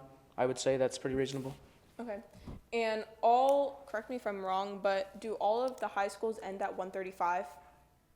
Right? Yes, and just to kind of give some imagery to it, we would basically reach out to the principals and possibly get the student government advisors contact information. We would schedule a day where we would come in, potentially, and we would have to work out how we can kind of leave high school. This is kind of where it gets a little fuzzy, but that's what we would try to do. Or if we don't want to come into their class period necessarily, we'd come into their club meeting afterwards. That would be the ideal thing, and we would really be kind of in addition to their whatever they have going on, we would be presenting as part of what they have going on. So it wouldn't necessarily be they're only getting there for us, just to not put them at any inconvenience. Okay. So something I kind of want to clear up is that I think that you're saying contact the principals, and I think that yes, contact the principals, but I think that if we held this as an event for SGAs and National Honor Societies and Key Clubs and Model UNs, like those specialized clubs that we know for sure has an interest in it, I think that could be more, we'd get more outreach that way than opening it up to the entire school. Go ahead. So that's exactly what we'd be doing. We'd be reaching out more to the student governments. We would also ask them, though, say that they agree to have us come in and present. We would ask, hey, do you mind potentially we can give you a flyer to post up in your school? Would you mind potentially inviting the student body? Maybe they're not going to get more than 10 people, right? Maybe no more than 5, but still making sure that it's a holistic invitation to our presentation. Yep, I agree. Any discussion on that? Anything you want to add? Anything like that? Okay, what was the next part that I was going to discuss? It was going to be the ordering, or no, the assignments. So, what do you want to start off with first? Contacting the schools, creating the presentations? So I would like it if we could kind of do, if we could assign maybe 2 people to doing the presentation. I would like to create kind of a template for it and then send it out to them so that they can kind of fill in, what needs to be done there. And then at the same time, we have maybe 3 other people making contacts to the high schools. And then that really is it right now, just making sure that we have the presentations done and making sure we're reaching out to high schools. I have templates, like an email already written up that I could distribute to the people assigned to reaching out to the high schools. And then I would make the template for the presentation and send it out to the people that are designated to make that. Okay. So I'm thinking right now for contacting the 6 high schools, obviously I can represent and talk to Oasis. So those that represent each high school, I know there's going to be multiples, but like DuPayron, you're the only one here from Cape Coral High School. So you would represent Cape Coral High School because that would be the easiest contact, or if you have any other idea. Instead of I just kind of had this thought, since the email is pretty much already written up, it's going to be the same email to each principal. So I can honestly just do copy and paste each email, send it out, and then in the meantime, once those emails are sent out, the senior members do their due diligence at their respective high schools to talk, try and, get in with the principal, just mention the email. Yes, that's what I'm talking about. Yeah. Okay. Mm-hmm. So Yeah. why don't I just go ahead and the only work assignment that we need at this point then would be creating the slideshow. Okay. And then I can go ahead and just reach out to each principal and start that point of contact. In the meantime, if every senior member could physically go and just ask, hey, what would be, are we allowed to do this, number 1? And then number 2, can I reach out to my student government advisor? I would say that. Okay. So you would like to head and create the template for the presentation, but that you're not included in the 2 people. Okay. So is there any senior members as of right now that would like to help out Member Widdish in creating the presentation? Anyone? Okay, Ms. Zerkowitz and DuPayron, you'd be okay? Okay, so if you could just talk in the group chat that we have for seniors, don't create a separate one just so that I can also see what you're doing. And so you'll be creating a template and then you guys will be filling in the inside of it. Is there anything else that we wish to discuss regarding this? Once contacts are made, if you guys get responses, please just make sure, say you get your principal and they just verbally say something, yeah, that's fine. Make sure to make the group aware of it. And then once I get contacts back from emails, that I make everyone aware of it. And then if they say a date, does November 15th sound fine? Make sure that like that's written down and that that we're aware of that so we can make the decision. And then also, once we know the dates, then we will reach out to the city manager and city attorney's office for those, representatives to accompany us. Okay.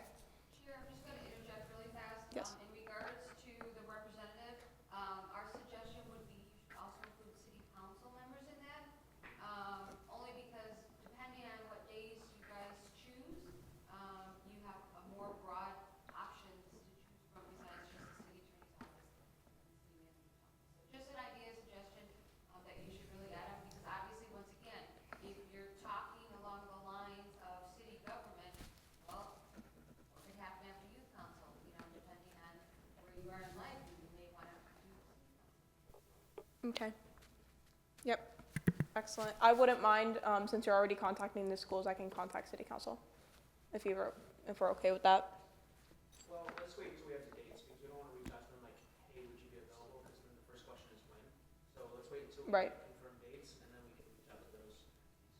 Okay, so does that mean you want to figure out, I'll get to you in 1 second to pay around. Does that mean that you want to figure out the order in which we'll be going in the schools so that we have like some sort of idea this meeting? I don't know if order is really like possible right now, only because we just don't know the high school's availability. We really don't know. We just have to make those contacts and then we can make that decision. Okay. Member DePeyron? I just want to clarify, so, member Wish is going to be emailing all the schools, right? And then our job is if we have if a presentation is going to be at our school, just to talk to our principal and make sure that they received the email and like kind of get insight on what they're thinking about, or like how long should we wait before? You know So what I mean? I will inform the whole council once those emails are sent. Once you guys know that, honestly, like if you have time, just stop in your front office and see if you can just really quickly, briefly speak to somebody. It's really kind of a nonchalant thing, but if you guys can do your due diligence in that area and just try and talk to people. Because sometimes that's better, because an email will sit in their inbox for however long and they'll never see it. Yep. Councilmember Steinke? Just as you're establishing your dates, just be aware if you want city staff involved or any of the council members involved, that the front end of the week is really tight typically for them, because it's typically where they have their meetings with directors, where staff has meetings with directors, where staff has meetings with council members, and then Wednesday is typically the committee of the whole or the council meeting. So to some degree, Thursdays and Fridays tend to be more flexible for them. They don't have as many of the predetermined meetings. If you want them involved, just know the flexibility later in the week will be Okay. Any other discussion before we can move on? No? Okay.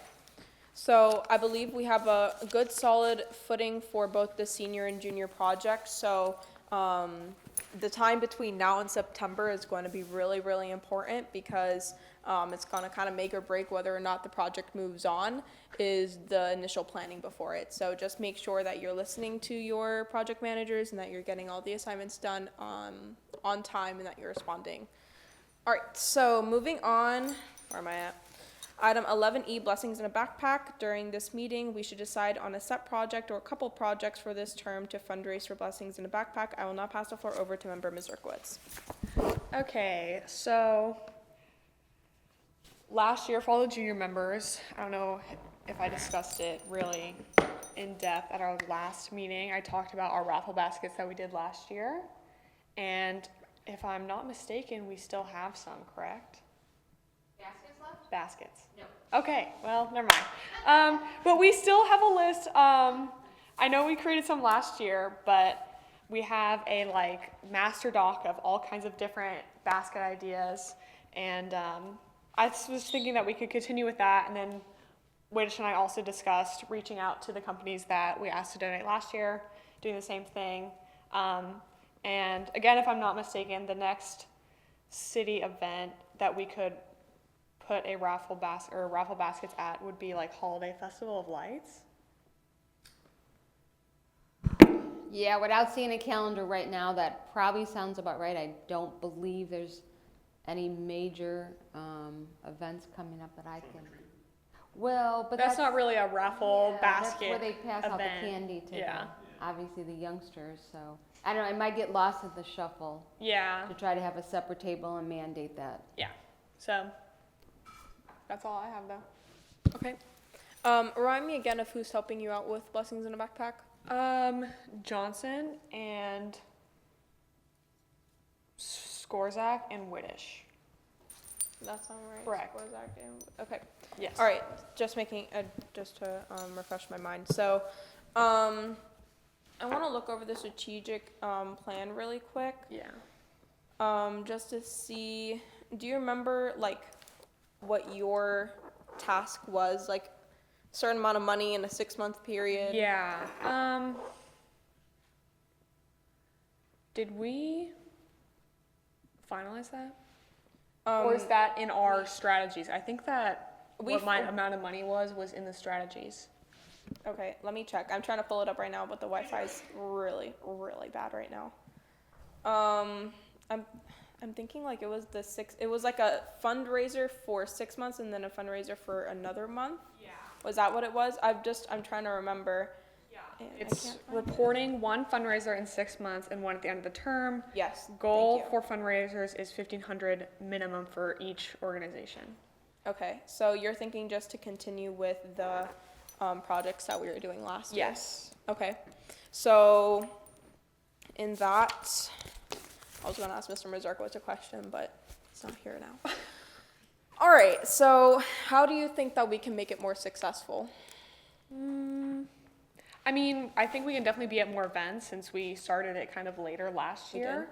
And then we can always also do more baskets. We can start reaching out now to the companies that we kind of have listed on the master doc, be like, hey, this is what we're doing. We want to raise money for Blessings in a Backpack, get more stuff donated. Okay.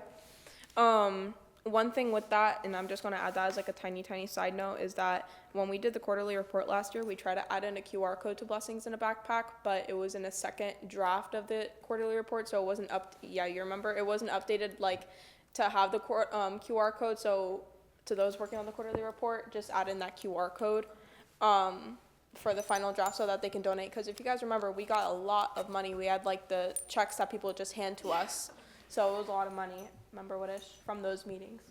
So we had a presentation today from the GM of Gator Mike's Family Fun, and they mentioned Spirit Nights. I wouldn't mind if you guys want to reaching out to her maybe to see about scheduling a Spirit Night for Blessings. I know later down on the agenda there's the Project Lifesaver fundraising discussion.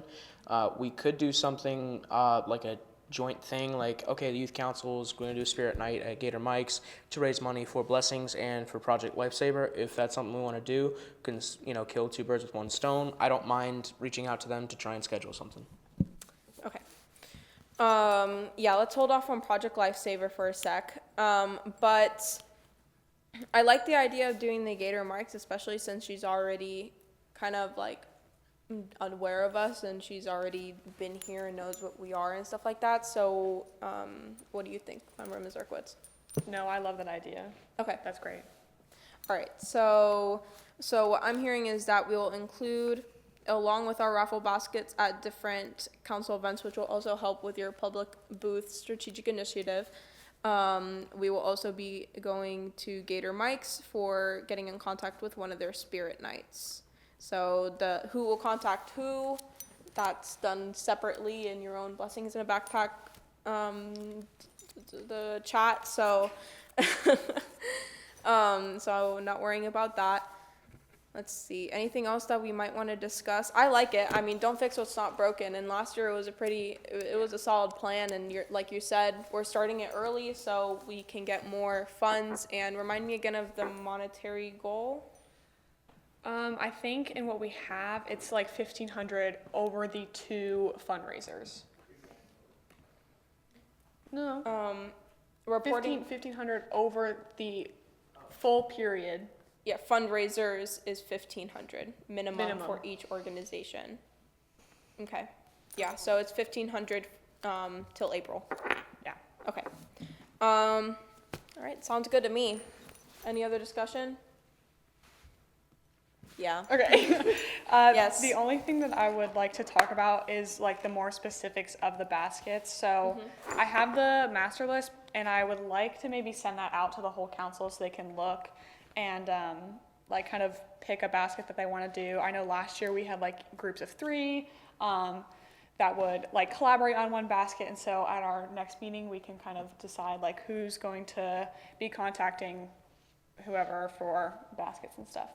Okay, so in regards to baskets, I want to be honest, I did not make a basket because I was paired up with Chair Revelo, and the day after the meeting, she was like, I got a basket, and she didn't tell me how she got the basket, how to create a basket, so I, myself, am still in the dark about that. So if you can go and talk about how to create a basket just for our members and like how that works and how you actually get it without having to spend $200 of your own money. Please go ahead. So, I mean, last year I helped create like a self-care basket, and so me and 2 other members, we kind of reached out to different like companies. Like we reached out to Buff City Soap, we reached out to Massage, and me being like, hey, I'm a member of the youth council, and we are starting to create like some raffle baskets to raffle off for Blessings in a Backpack. Do you have anything that you could offer us? I know for our, like when we reached out to Massage and me, they like offered a free massage to go into our self-care basket and everything. And then you just kind of collect what you can, and then you have your basket. Okay. Good on that. So everyone feels comfortable, like if you're assigned to, well, all of us are going to end up making a basket, but if once you're assigned to work on a basket, we're all comfortable doing that and reaching out to organizations and that kind of stuff. Okay. So just wanted to make sure of that because, again, I was kind of kept in the dark for like less than 24 hours before she got the actual basket. So, all right. So go ahead and talk about the specifics of the inside of the baskets that you were saying. Like you said that you want to talk about like the specifics of the baskets. Oh, I was just saying that I wanted to send out the master doc and anyone that wanted to look over it between this meeting and the next meeting and was interested in like we have a coffee basket, and if somebody like works at Starbucks and it's like, oh, I can totally get that, like I can totally get items for that, then they can obviously take charge on that basket. Okay. So when do you want to start, what do you want to be the first event for Blessings in a Backpack? Because if they're thinking from here to there, I'm going to work on this basket, and then at the September meeting, we vote on who makes the baskets, and then in October, we bring the baskets. It'd have to be in an event sometime after October. That's true. I mean, the nearest event is Holiday Festival of Lights. So honestly, if you wanted to push this to like an October meeting, that's totally fine. No, we can start it now. We could do that now. When's Holiday Festival of Lights? It's in December. Okay, then that's perfect. What we have right now is that send out the master list, and then you all take a pick of what you want to do. September meeting, we vote on who gets to do what, and then in the October meeting, bring in the baskets. And then in that November meeting, you could also create a basket if you're so inclined. Go ahead, Member DePeyron. I think that, don't some of the like baskets have like food products? So I feel like in that case, it'd be better to like take them in November, so it's not like that, like a month or two between October meeting and then the Festival of Lights in December, if that makes sense. So do you want to, well, some of them won't have food. Some of them So will if have they like don't, soap I feel and like stuff. you can bring them in October, but then if not, I feel like you could also have November as an option. We could say September or October meeting, or the September meeting, we decide bring a basket in by November. Okay. And just skip it over in the October meeting. Okay, so what I was thinking was that in the September meeting, you're going to send out the master list and then choose of a basket that does not include food items. And then in the October meeting, we vote on the non-food item related baskets for you to bring in. And then in that same October meeting, we vote on food related baskets to bring in. And then in November, you bring the food related baskets. Does that make sense? Okay, so then we'll have double the amount of baskets. Or the same amount, just split over 2 months. Okay. Any discussion about that? Advisors, any input? No? Okay, does that sound good to everyone? So get that master list to me, and I'll send... In the food basket, they normally put perishables in there? Depends on who you ask. What's that? I mean, it depends on who you ask and stuff. Like, obviously, like we just talked about a coffee basket, if you put coffee beans in there, no. But there's a chocolate basket on stale. here if you ask for a chocolate, and I feel like by like 2 months, it's like, oh, maybe I don't want to eat that anymore. It's melted and remodeled into Yeah, new shape. true. So, Please focus on no chocolate because we will need it the last time. Basket, I have the basket at home, and then they were maintenance because I couldn't leave it out. So yes, please refrain from anything that's chocolate or that melts. Yeah, I was gonna Okay. say, just to make things easier on yourselves and just have a one-time bring it in, you know, type of a deal, just stay away from perishables, and that way you don't have to worry about it. okay, we could do that. And what about the list? Is there anything like weird on there that may be an issue? The only thing was the chocolate basket, but besides that, no. And you can just stay away from perishables. Besides Okay. that, after that. All right, that Sounds that good. makes things easier. So, right now, timeline is first event for Blessings in a Backpack will be at Holiday Festival of Lights, which will take place in December. Do you have a date for that? It's not out yet. Never mind. So you will be sending out the master list, and then in September, every member will come to the meeting with an idea that they wish to do, or they may discuss with another member separately. If they would like to pair up and work on a basket together, I suggest working on a basket together. It's going to make it easier, and you can contact more people that way. So in September, they will get assigned, and then in the October, November time frame, you can bring in the baskets for the first event in December. Sound good? Any discussion regarding that? Awesome. Moving on. Yes. I mean, obviously, we're way over our time, and we're 5 minutes to 5 already. So with respect of time, I think we just need to go to the projects that absolutely have to speak about right now, which in my opinion are probably just the trunk or treat. We can make it very simple. Do we want to do it or not? And then I just want to talk very briefly about the Youth Council Summit. Okay. I would like to talk about Project Lifesaver, though. We'll make it a quick discussion, but I would like to speak on it. So, I am going to skip over. Dupeyron, do you have any pressing updates for Lovelocks? No? Okay, so we'll skip that one. And I will make this a quick discussion, I promise. So, item 11F, Project Lifesaver. In our last meeting, we had a guest speaker from CCPD speak about their upcoming project called Project Lifesaver. To recap, this is a project that uses a wristband transmitter that uses radio frequencies to locate wandering or lost adults. There was some discussion of interest towards this project last meeting, so during this meeting, we need to decide on whether or not we would like to take on Project Lifesaver as a project for this term or look into more in this next term. So I will start off the discussion. I've said this a bunch of times during this meeting. We're a very, very eager group of individuals, and we want to get done a lot of projects. But I do want to put in your heads that we have a lot going on this term.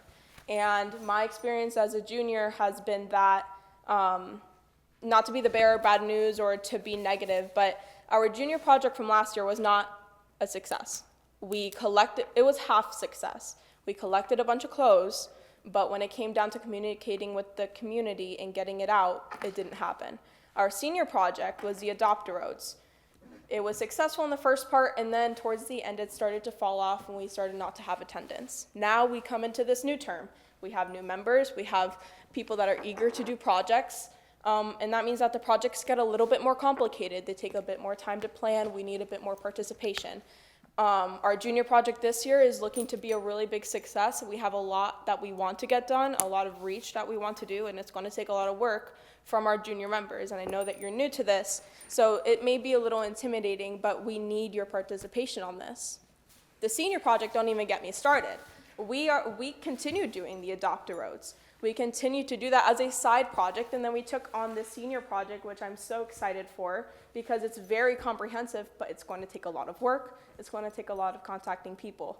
So I think that as a council, we need to focus on the success of our projects that we have right now. We have Blessings in a Backpack, which was kind of stagnant until we got here in our positions as senior members. Or when we first came onto this project as juniors and then as senior members. I mean, we have a bunch still that we need to be doing. We have all of the trips that we do the separate events that we have. What was the one that I was going to talk about? Lovelocks. Lovelocks has been a project for years now.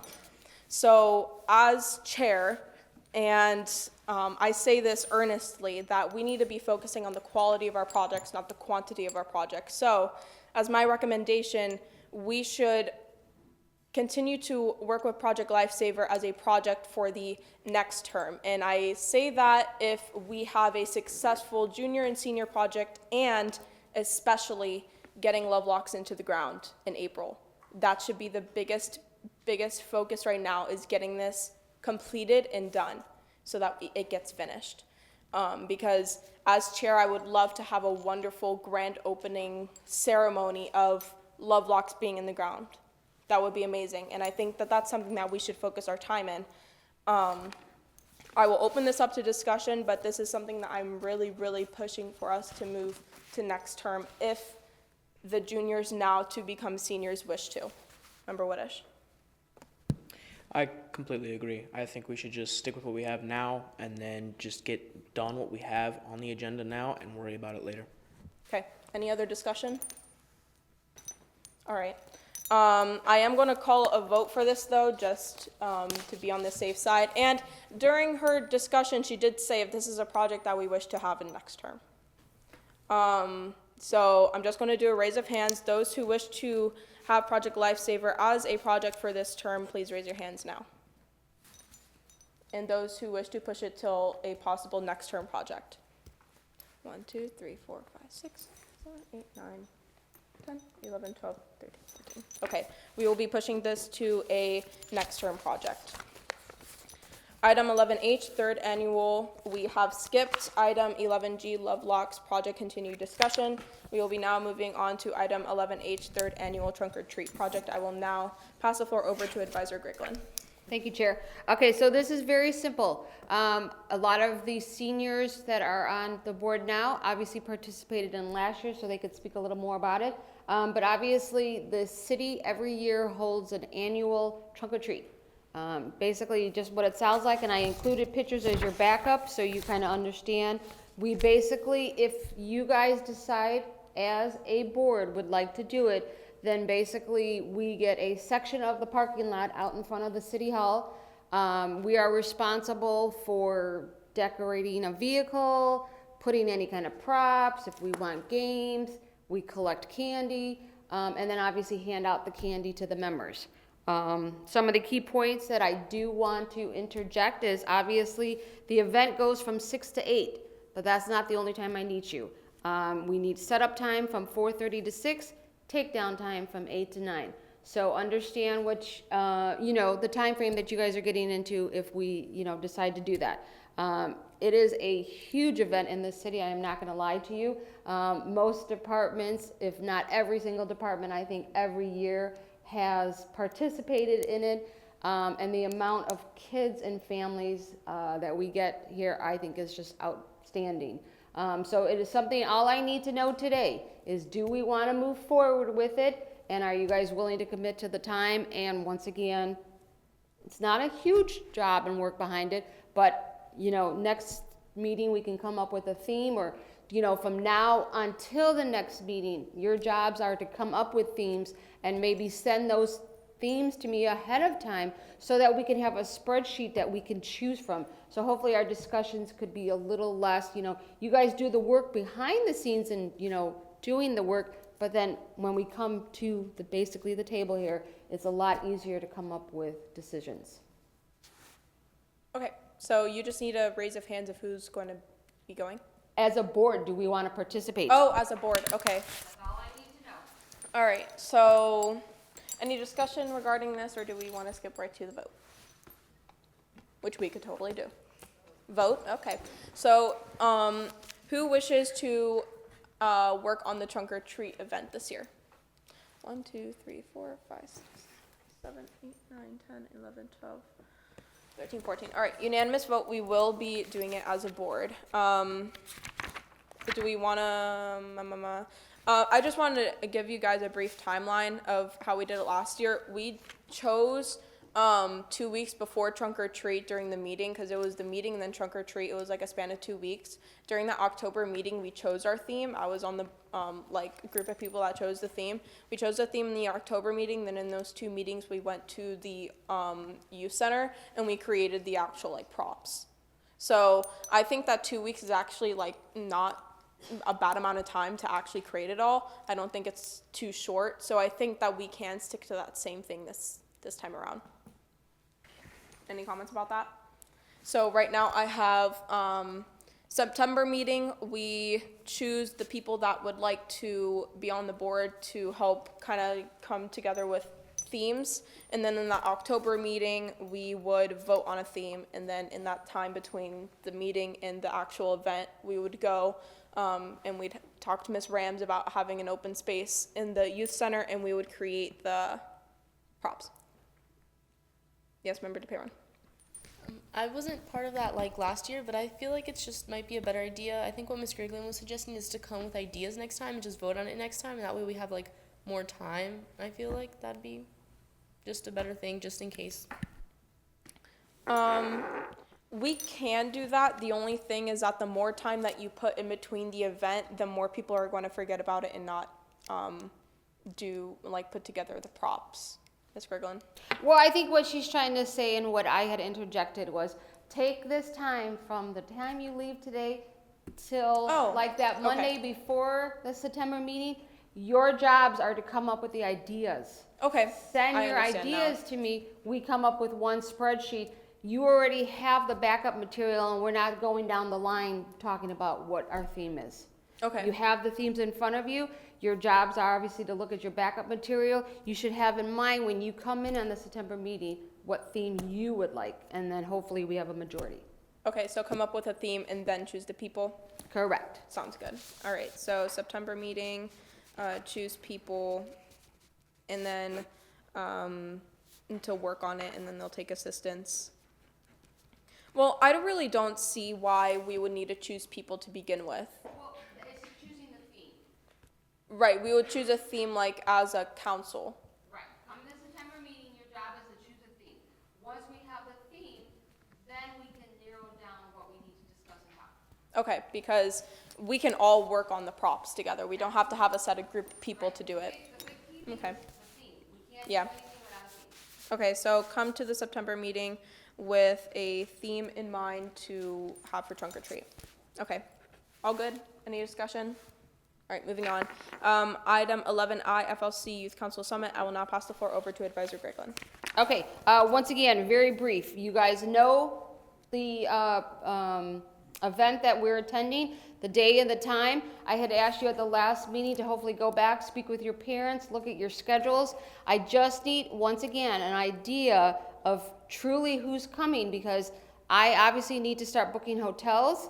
I need to figure out a van, transportation. So I just need to know who spoke to their parents and who is going. Now's your time to raise your hands of who may go. Okay, so I'm looking at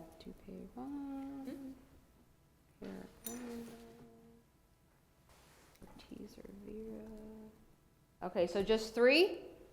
Am I correct in that? Okay. And I believe Skorzak said that she could also go, but she's not here. Okay, But we I will might need reach an out to update her. on that. I Okay. just needed an idea because, like I said, if I needed to get a larger van, then, that's a route I would have to take.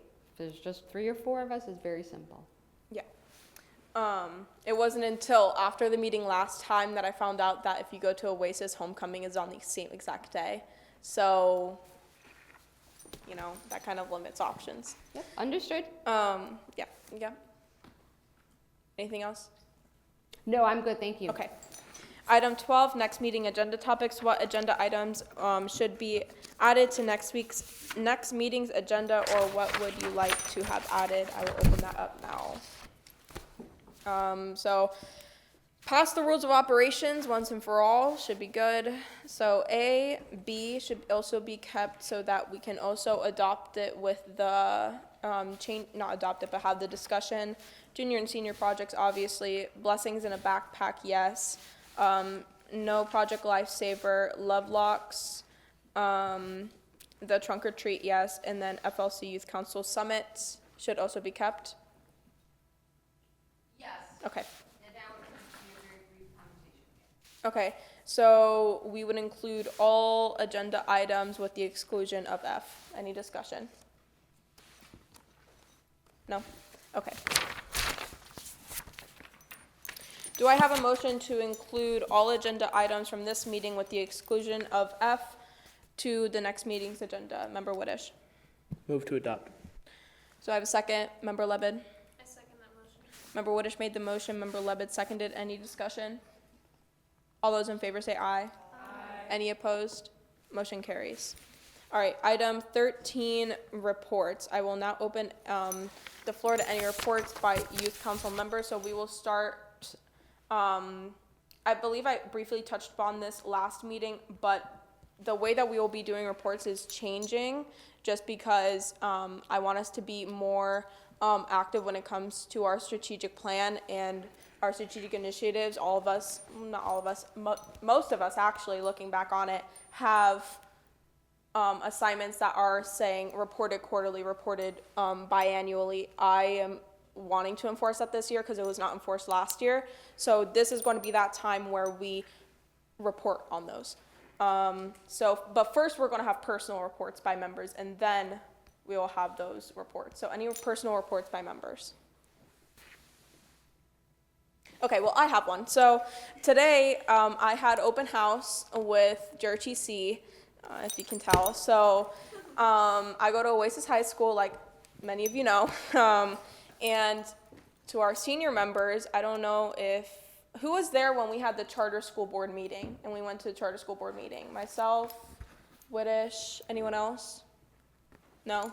Okay, so it was a really productive meeting. And one of the biggest things that we talked about was safety in schools, and Chair Revelo had talked about how there was an incident at North Fort Myers High School with, they had like a shooting warning or something like that happened during lunch, and they weren't prepared for it, and casualties happened, people got hurt. It was a big thing that was brought up at the meeting. We brought it up, and our superintendent, which is different from the Lee schools, we have Ms. Jacqueline Collins. She took that into consideration, and I kid you not, it must have been like a week later, we had a drill like that where it took place during lunch. We actually had that 2 or 3 times just to get the feel for it. And of course, there's things that can be improved upon, but that is something that happened. And Chair Jackson, his son is actually enrolling in JRTC. So I met Chair Jackson today again, and he asked us for updates on it, if any of our improvements that we talked about were put in place, and I told him that they were. And like I said, of course there could be improvement, but they actually did listen to us, and they didn't just listen to us once, they listened to us like 2 or 3 times and made it happen. So he says that he's going to talk to his board about having us back again to talk about the upcoming school year and stuff like that. So he doesn't have a for sure date, but he says that he's excited to have us back there. So it just goes to show that just go that extra mile and talk to people that you wouldn't usually talk to, even if you're not a part of the charter system. Your voice really does make a difference. And when we do the workshops with city council, that is one of the, in my opinion, one of the most fun events that we have, is going and we sit right there, and then city council sits here and we talk about a whole bunch of stuff. It's so fun, and you can actually have real change happen from it. So yeah, just having said that, Member Whitish. Really quickly, I wanted to give kind of a potential opportunity. So I just recently got hired with the office of our local congressman. I'm kind of doing an internship there. There's internship opportunities available in our local congressional office for, they're accepting applications. I also wanted to mention, if you guys are potentially interested maybe not necessarily a congressman, he's very busy, but maybe in like a representative from his office coming to speak to us at one of these meetings about internship opportunities, not even in the district, but in Washington, D.C., completely open to that. So if you guys want to do that, go ahead and reach out to me, and we can maybe plan something like that. So I just want to make that offer to the council. All right, thank you. Any other personal reports? All right, I will now pass the floor over to Vice Chair Feichthaler for her quarterly report on the average attendance. So the quarterly report for the attendance of the last 3 meetings was 80%. Okay, so that is for May, June, and July, the attendance. So next time you make this report will be, let me check. it'll be sometime in the next 3 months that you'll have this report due again, and it'll be from June up until the month before. So the next member that will be making reports is next meeting MP Aragondit on the Adopt a Road attendance under the People Initiative for the strategic plan for July, August, and September, and it should be an average attendance for all 3 months. So make sure that that is completed and to be reported on. So if you also look at, and this is the last part of reports, and then we'll move on and end the meeting, I promise. So the next, in your backup material, I've included a spreadsheet that I made on Notion. It's pretty much what I use for everything organizing the council. It includes everyone that has to be making a report. It has your name, the initiative it falls under, the specific assignment, the report that it is, whether it's quarterly, bi-yearly, or at the end of the year, and then it has the dates that you'll be reporting them. So you guys tell me, especially those that actually have the task to be done, is this going to help you guys like keep track of it? Yeah, because like I worked really hard on this, and even if you guys don't use it, I'm going to be using it to remind you when to report, okay? So I just wanted to share this with you guys. If anything ever gets updated, I'll send it out again. This also falls under the to-do list. Make sure you guys, as chair, one of my assignments is to send out a to-do list. Last time I sent it out a week after the meeting. I need you guys to be reading that and getting stuff done. Not at least reading it. Even if you don't get it done, I need you to read it and acknowledge it, okay? So that we can make sure that all of our things get done. We could talk about it here, but we actually have to put some elbow grease and work on it. So just make sure that the moment I send out that to-do list, don't just read yours, read everyone's, okay? Because it'll refresh your mind of what we talked about, okay? So just make sure that you're reading the to-do list. Anything else for reports? Member DePeyron?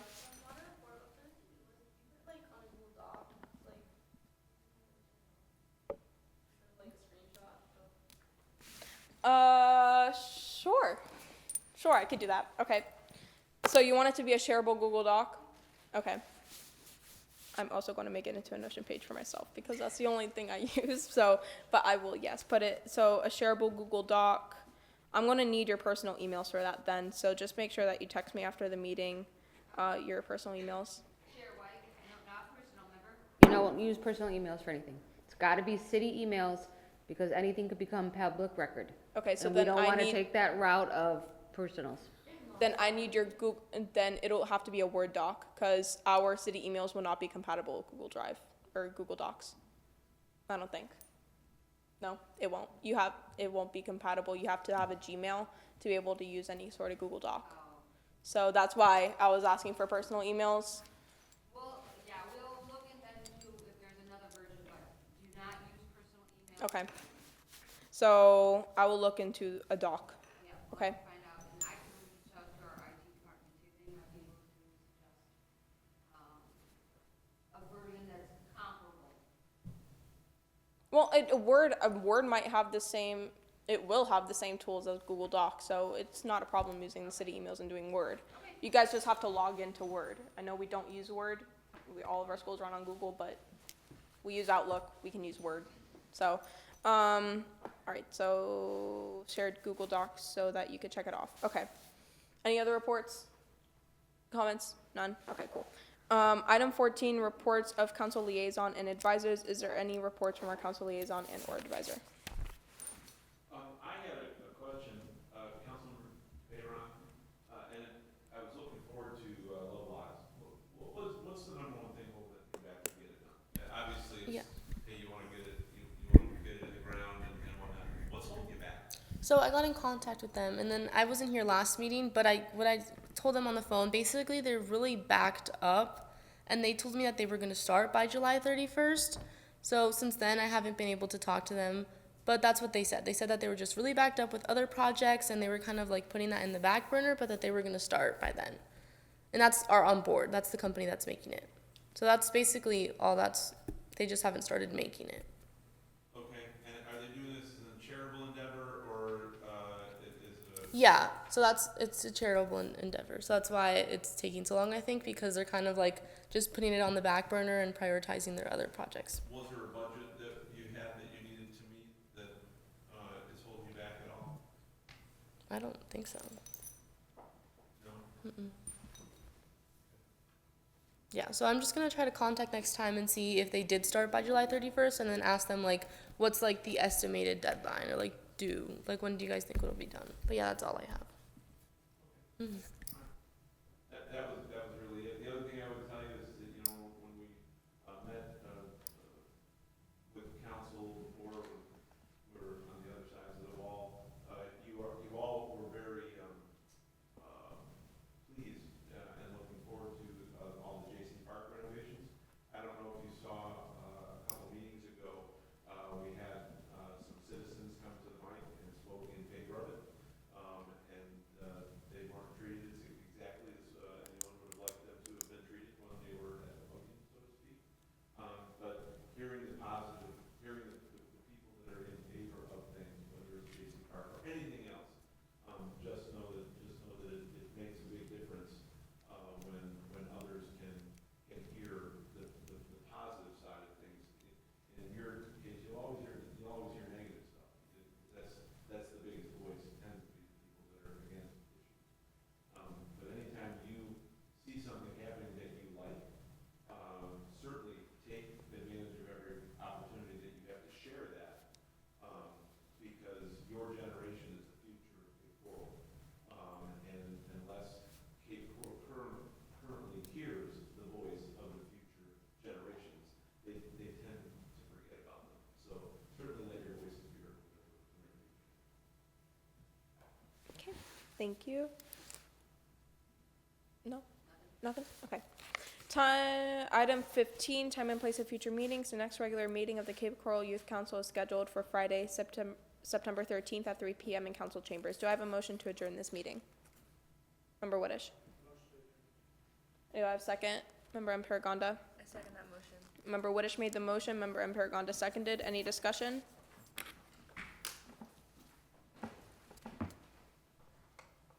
Okay. All those in favor say aye. Aye. Any opposed? This meeting is now adjourned.